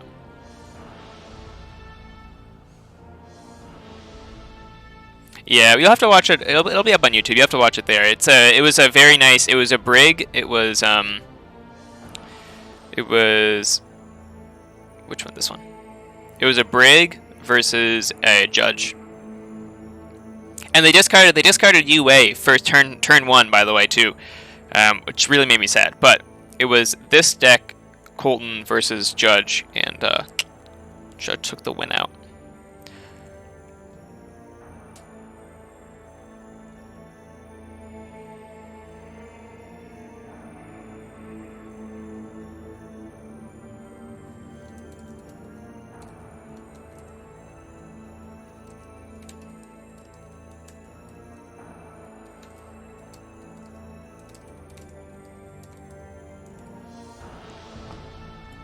Awesome.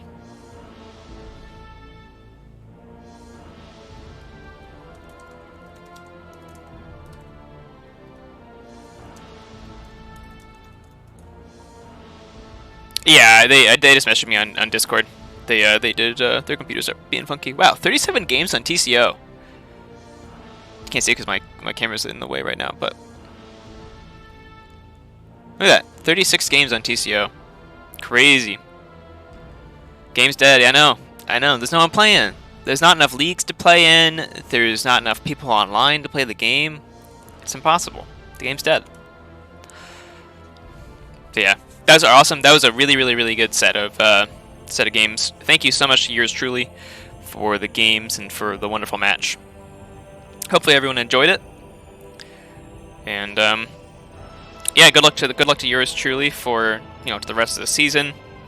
Obviously, not the best start for them. Good start for me, but it's a long season, and there's plenty of time for comeback. Pretty happy with the key difference overall too. This is a +1, -1, so looking at key difference of +2. Maybe Joker. Maybe. We'll see. I'll see how the season goes. Maybe with a start, just maybe. I hope to. I would like to promote. I really would. So that's the goal for this season. But yeah, that's gonna be it from me. Thank you so much, everyone, and I really hope you enjoyed all the games. Hope you enjoyed all the decks and seeing how they worked.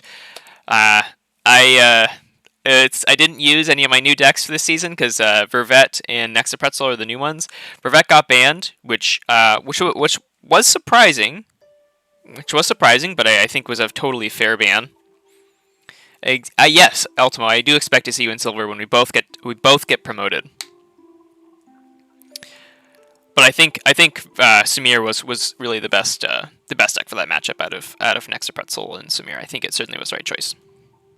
Low C again, but low C, but oh man, I'm gonna have to go back and rewatch that library card turn because that library card turn was so good. Yeah, bronze isn't easy. Bronze is not easy, Joker. The thing with bronze right now is that there's a ton of new people coming in. A lot of the Americans have only found out about this league, last season or like season 16 onwards. So there's a lot of new people coming in, and because of how the promotions work, then fake it till you make it. Always fake it till you make it. That's the rule.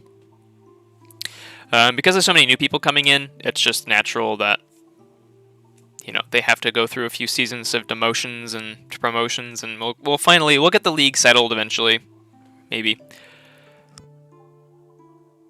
Just the nature of promotions and stuff. But no, I think it's I think you've got a scary division for sure.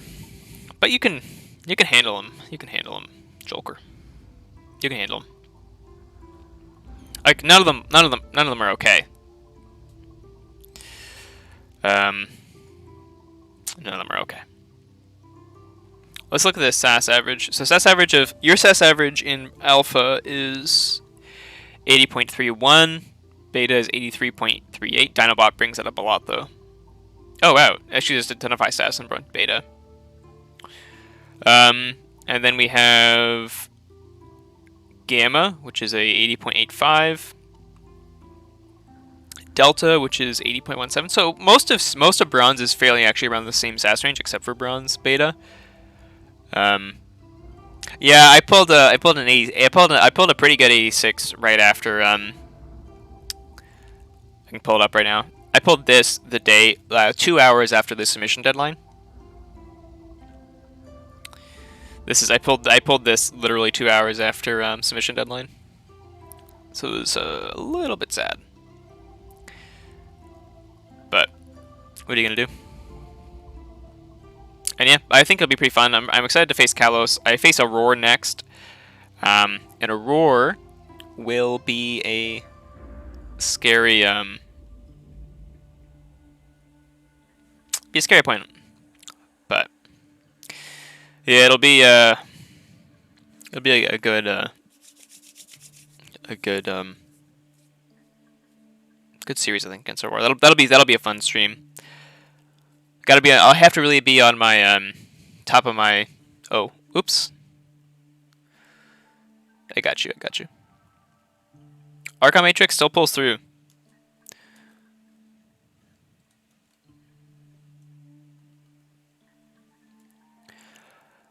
Oh yeah, of course. Yeah, of course, Sith of Angmar. You're all scary. Let's see Joker's deck. Oh wow, this is good. Yeah. Now I'm gonna complain. They already have an offer of $500 on it too. Not bad. Yeah, to be fair, yes, if you are all scary opponents, I don't want to face anyone here.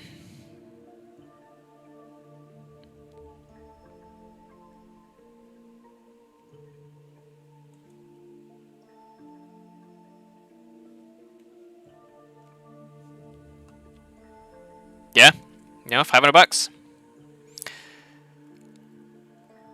I wouldn't sell, but that's mostly just me. Let's see, what do we got here? Got 2 TMTPs, we got a Ronnie. Yeah, I probably wouldn't sell that, Zeramis, just because it's my deck, you know? Oh, really? Oh, for Alliance. Oh, for this deck specifically. Also probably Alliance, I imagine, too. Those Italians, they are hungry. The Italians are hungry to consume all the best decks in the world. Got an Exhume, an Infernus, Rock Grub, Kitadis, which is great. Bornet's. I really like Bornet's Touch's Disruption. Double E-Die, Hologramophone, Babbling Bibliophile. Interesting. Kind of looks like a Poltergeist as well. Oh, and Hysteria. Okay. Kind of looks like a weird deck. And a Hawk. Yeah, all 3 decks. Yeah, I think there's a lot of there's a ton of good stuff in there. I wish there was more archiving support for the E-Dies, because right now they look pretty good. I mean, you got Wormhole Technicians, but I don't know. Pestering Blow is actually pretty good, and Raging is that's yeah. I don't know if it is. I don't know if it is.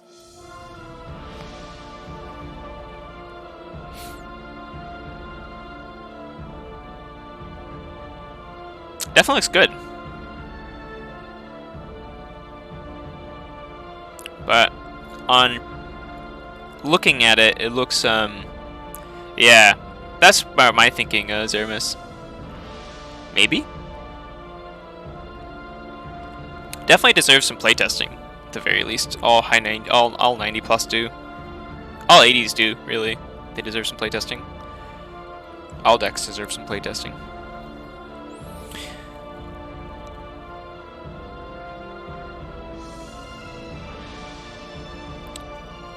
Like I can see like there's lots of good stuff here.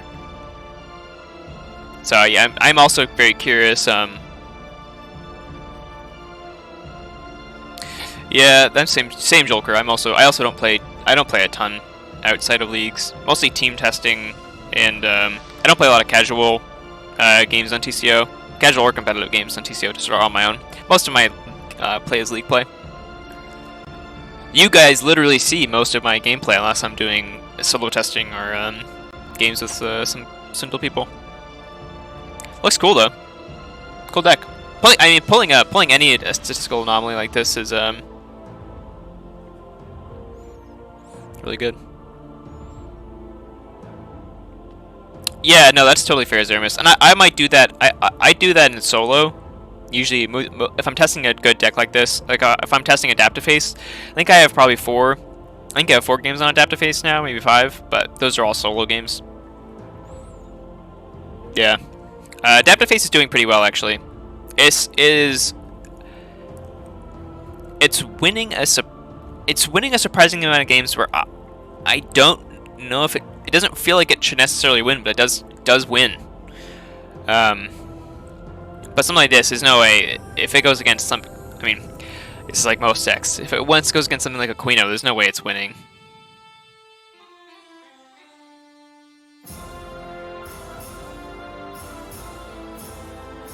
Yeah.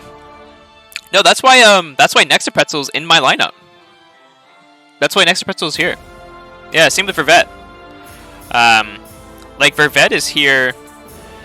Same with Judge too. I mean, Judge is mostly just also just because I when I first played it, I was so new to the game, I couldn't win with it. But with Vervet, right, this deck looks like a moderate AOA, but it does a lot of work in right matchups, which is why I really love it for the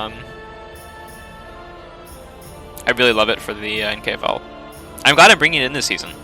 There's definitely a debate, but I'm glad I brought it in. I mean, I took a ban this game. So, absolutely gives you some alignment. I quite enjoy solo testing my games. Also, one of the problems I have is mostly time constraints and playing random people. I mean, obviously I'm playing against my own collection, so I'm not necessarily playing against the heat of the heat. But like, if I want to rep games, playing against someone who isn't me takes a lot longer unless I organize something through Swindle.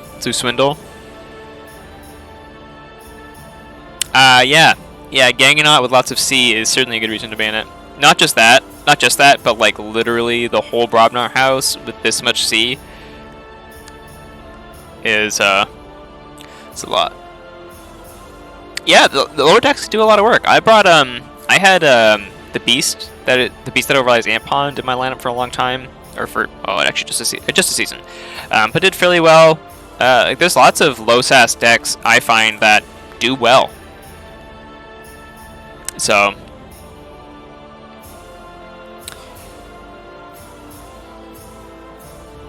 this is also another drum or not that I recently purchased. The Mr. Farhood. Didn't arrive. I considered it for my lineup, but I hadn't bought it. It didn't arrive in time. So this is actually a pretty fun one.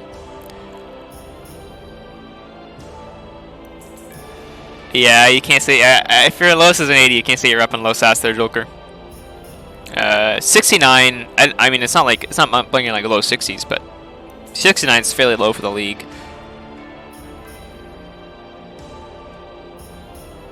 I got some new decks that I've opened recently from the fire sale stuff I've been opening. This one was supposed to come in. Some good board flood with a Coronas and 7 draw enhancements. Legacy Rock Rub, Troubaroo, really good like targeted C here. Lots of good ways. Essence Scale. Interesting deck. Punk.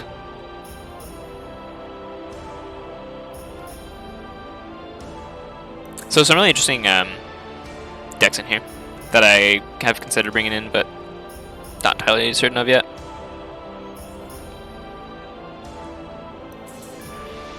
And obviously Judge, which is the star of my lineup. Well, Judge and Margaret are the star of my lineups. There is that. Look at that. That's pretty good, Joker. I wish I could also discover an 88 in my collection. But no, Judge and Margaret are Margaret got banned first, which I think is entirely reasonable. But they're doing well, getting the wins. And that was a really, really good matchup for Judge. Pull a 92, find 88. Can't get better than that. Can't complain. It's a good week in Keyforge. But yeah, Margaret got banned, and Soothsayer Judge got banned. Maybe one day I'll get to play Margaret. Yeah, that is very fair, Joker. Margaret could have been yours if you hadn't run that sealed event. I know. Yeah, Margaret could have been yours. That is very true. Thank you, Dinobot. Thank you. Yeah, 2-1. 2-1 in the series with a pretty, a nice key difference cushion there with minimizing key loss in the third game. Yeah, I really appreciate this sealed. I had a ton of fun. Ultimo and I actually practiced a fair bit for the sealed Vault Keeper.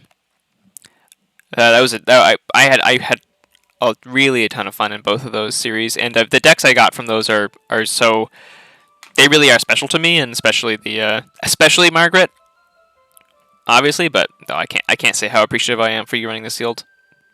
Just of your time, your own money, and your own energy. It was fun. Yeah, that was a lot of fun.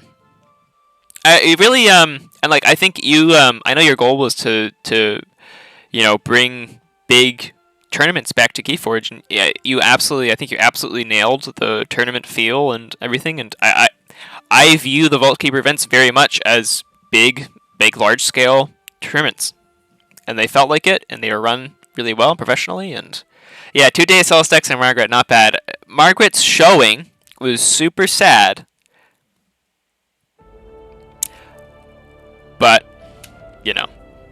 I didn't play around in TMTP and sealed and got punished. But Margaret's showing since the that has done really well. Yeah, not bad at all. So no, it's been those events are really quite fun. And I know you have the one on November 6th that you're running as well, which I'm hoping to join for the yeah, me too, Joker. Me too.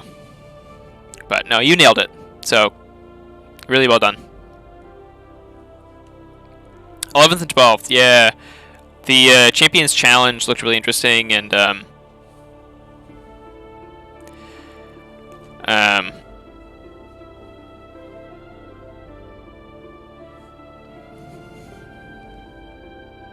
yeah, that's right, Ultimo. I got that wrong. November 6th is because remember the Vault Keepers overlaps with the Keyforge celebration. I was thinking of I was thinking of Karen's Tetrad. If you are interested in Karen's Tetrad, I will share that in chat. Karen is running a Tetrad event on November 6th. Oh, damn. I don't have that command. Rip. I thought I had that command on my channel. I do not. Sad. Well. It's in chat. I'll go find it.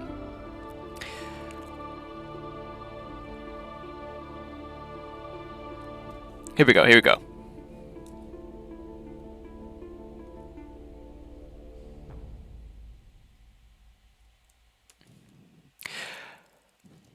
There we go. If you want some info on it, Karen and I also did a stream demoing the format yesterday. So you can go check the Twitch VOD. The YouTube VOD should be up fairly soon, I think. It's a priority to get that one out, so we'll get that one out soon. There's the link and stuff. On November 6th, which is a Sunday, at 10 a.m. New York time, Karen will be hosting a casual event to play 2 or 3 rounds of it and introduce the community. So a ton of fun. I really enjoyed it. So go sign up if you can. If you are curious about what the format looks like, in that video I purposely brought a pretty low power lineup. They were all sitting around 70. Karen brought a little bit high powered. They were sort of 75 plus. So really interesting game, how the format works. You can read about it there on thefinalswindle.com/formats. How the format there works is you bring 4 decks. It's very similar to Nordic Hexad, but Swindle Tetrad. Yes, more events is better. Support the online events, exactly, Joker. And Kagi is also starting. No, it's not on YouTube yet, Ultimo, but it will be on YouTube in the next few days. Because we need to process it and sort of get around to it. But it is a priority, so it will be up in the next few days. But for now, the VOD is available on Twitch. If you can't wait, the VOD is available on Twitch. So how it works is you bring 4 decks. It starts similar to Nordic Hexad with both players simultaneously ban one of their opponent's decks. Each player gets to save one of their decks from banning. And the next step is instead of a ban like you would in Nordic Hexad, you have a steal. So it goes ban, save, steal. So you get to steal one of your opponents, your opponent gets to steal one of yours, and then you play a best of 3. Now it'll be a best of 3 here. It's really designed as a league format. That's how Karen wants to run it. This will be a one-day event, sort of 2 to 3 rounds. So shouldn't be a huge time commitment. Will be best, sort of a normal day tournament commitment, but it won't be like all day. Yeah, I love multi-deck formats as well. Joker, it's my favorite. So how it works is, ban, save, steal, and you play a best of 3 with the deck you stole and the 2 decks you have remaining that were saved. So it was a really, really, really fun format. Thinking about it for what decks to bring was absolutely brutal. It was a real brain burner trying to figure out a good lineup. So go check that out. Read about the format. Go check out the demo. And if you have time, I know, Sith. Me too. I also hope they add back in adaptive, because I think adaptive, the multi-deck format. The thing about Keyforge is that what makes it so unique, in terms of its gameplay, is the formats it's able to provide. Multi-deck formats you cannot do in other games. Doesn't work. See you, Joker. You have a good night. Thanks for stopping by. Thanks for watching. But in Keyforge, you can have multi-deck formats. You can't do that in other card games. And so, with that, now you can do that with maybe Soulforge Fusion, but a bit different. With stuff like Triad, you have stuff like Hexad, Nordic Hexad, this Swindle Tetrad. It's really, really interesting, and I think this sort of gets around some of the problems with Exchange. And as Aurora mentioned, you sort of want to bring 4 rocks. That's how I brought it. That's how I played it. Although not really.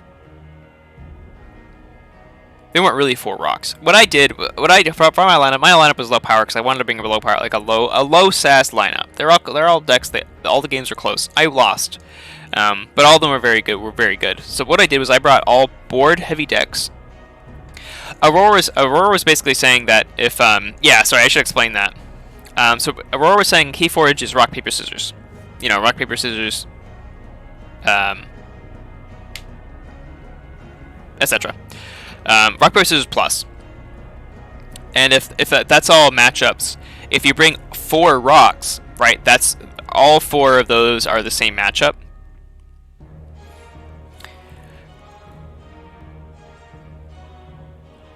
No, I completely agree, Ultimo. Also, so what I did is I brought 4 decks that all had similar. They had similar characteristics. So they were board heavy decks. So decks that want to use their board, but they also had high creature control. And oftentimes double-sided creature control. So if knowing how to pilot the decks, none of them necessarily had a particularly good matchup into any of the others. And it's hard because it's an interesting format because you're still looking to win. You're looking to win with 2 of your own decks. So 2 of your own decks are going to get played and should win. Yes, that is also very true. You can certainly listen about Zermus's concept on matchups and rock paper scissors Keyforge in the latest NKFL podcast. Go listen to it. Go give it a follow, subscribe to it on whatever podcast app you have. They do really, really good work. Can't recommend them enough.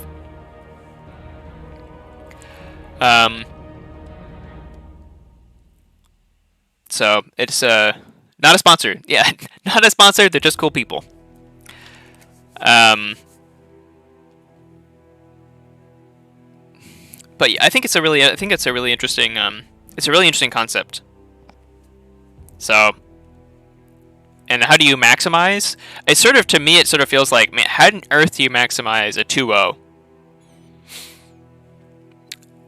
I would love that, Ultimo, because it is really interesting. Because you want to maximize your wins for a 2-0, which presumably you bring 2 bangers, but it's also, do you bring only 2 bangers? Because if you bring only two bangers, then it's an interesting conundrum of, well, my opponent will ban one. Can leave it up here. My opponent will ban one of my bangers, I get to save the other one. Or they ban one of my non-bangers, which might give their lineup problems. Like maybe they ban a utility deck that is good against their lineup, and now I get to save one of my bangers, but they get the other one in a steal. So You know, I think it makes there some really interesting problems in the ban and deck selection phase. For how do you handle your opponent's lineup? Because you're not necessarily banning in this one isn't necessarily doing the exact same thing it's doing in something like Nordic Hexad because of the whole steal concept. So if you bring 2 high power lineup, then you're giving your opponent good fodder or like good ammunition for that to use. So I think it opens the floor to some really interesting deck lineup selection theory and practice, and different types of decks. I think it's a really, really interesting format. So check out the format demo, and obviously I made a lineup with pretty little time to do so. I had a ton of fun playing it. The games are all quite close. It was a ton of fun. Karen's, you know, outsassed my lineup by a fair bit. So it was interesting. It was very, very interesting. But I will call the stream here, as I should go do my own productive things. Thank you so much to everyone for coming out. Thank you for watching. And I hope you enjoyed the stream. Hope you enjoyed the music. Hope you enjoyed the games. Thank you so much for coming out once again. You have a good rest of your day, everyone. See ya.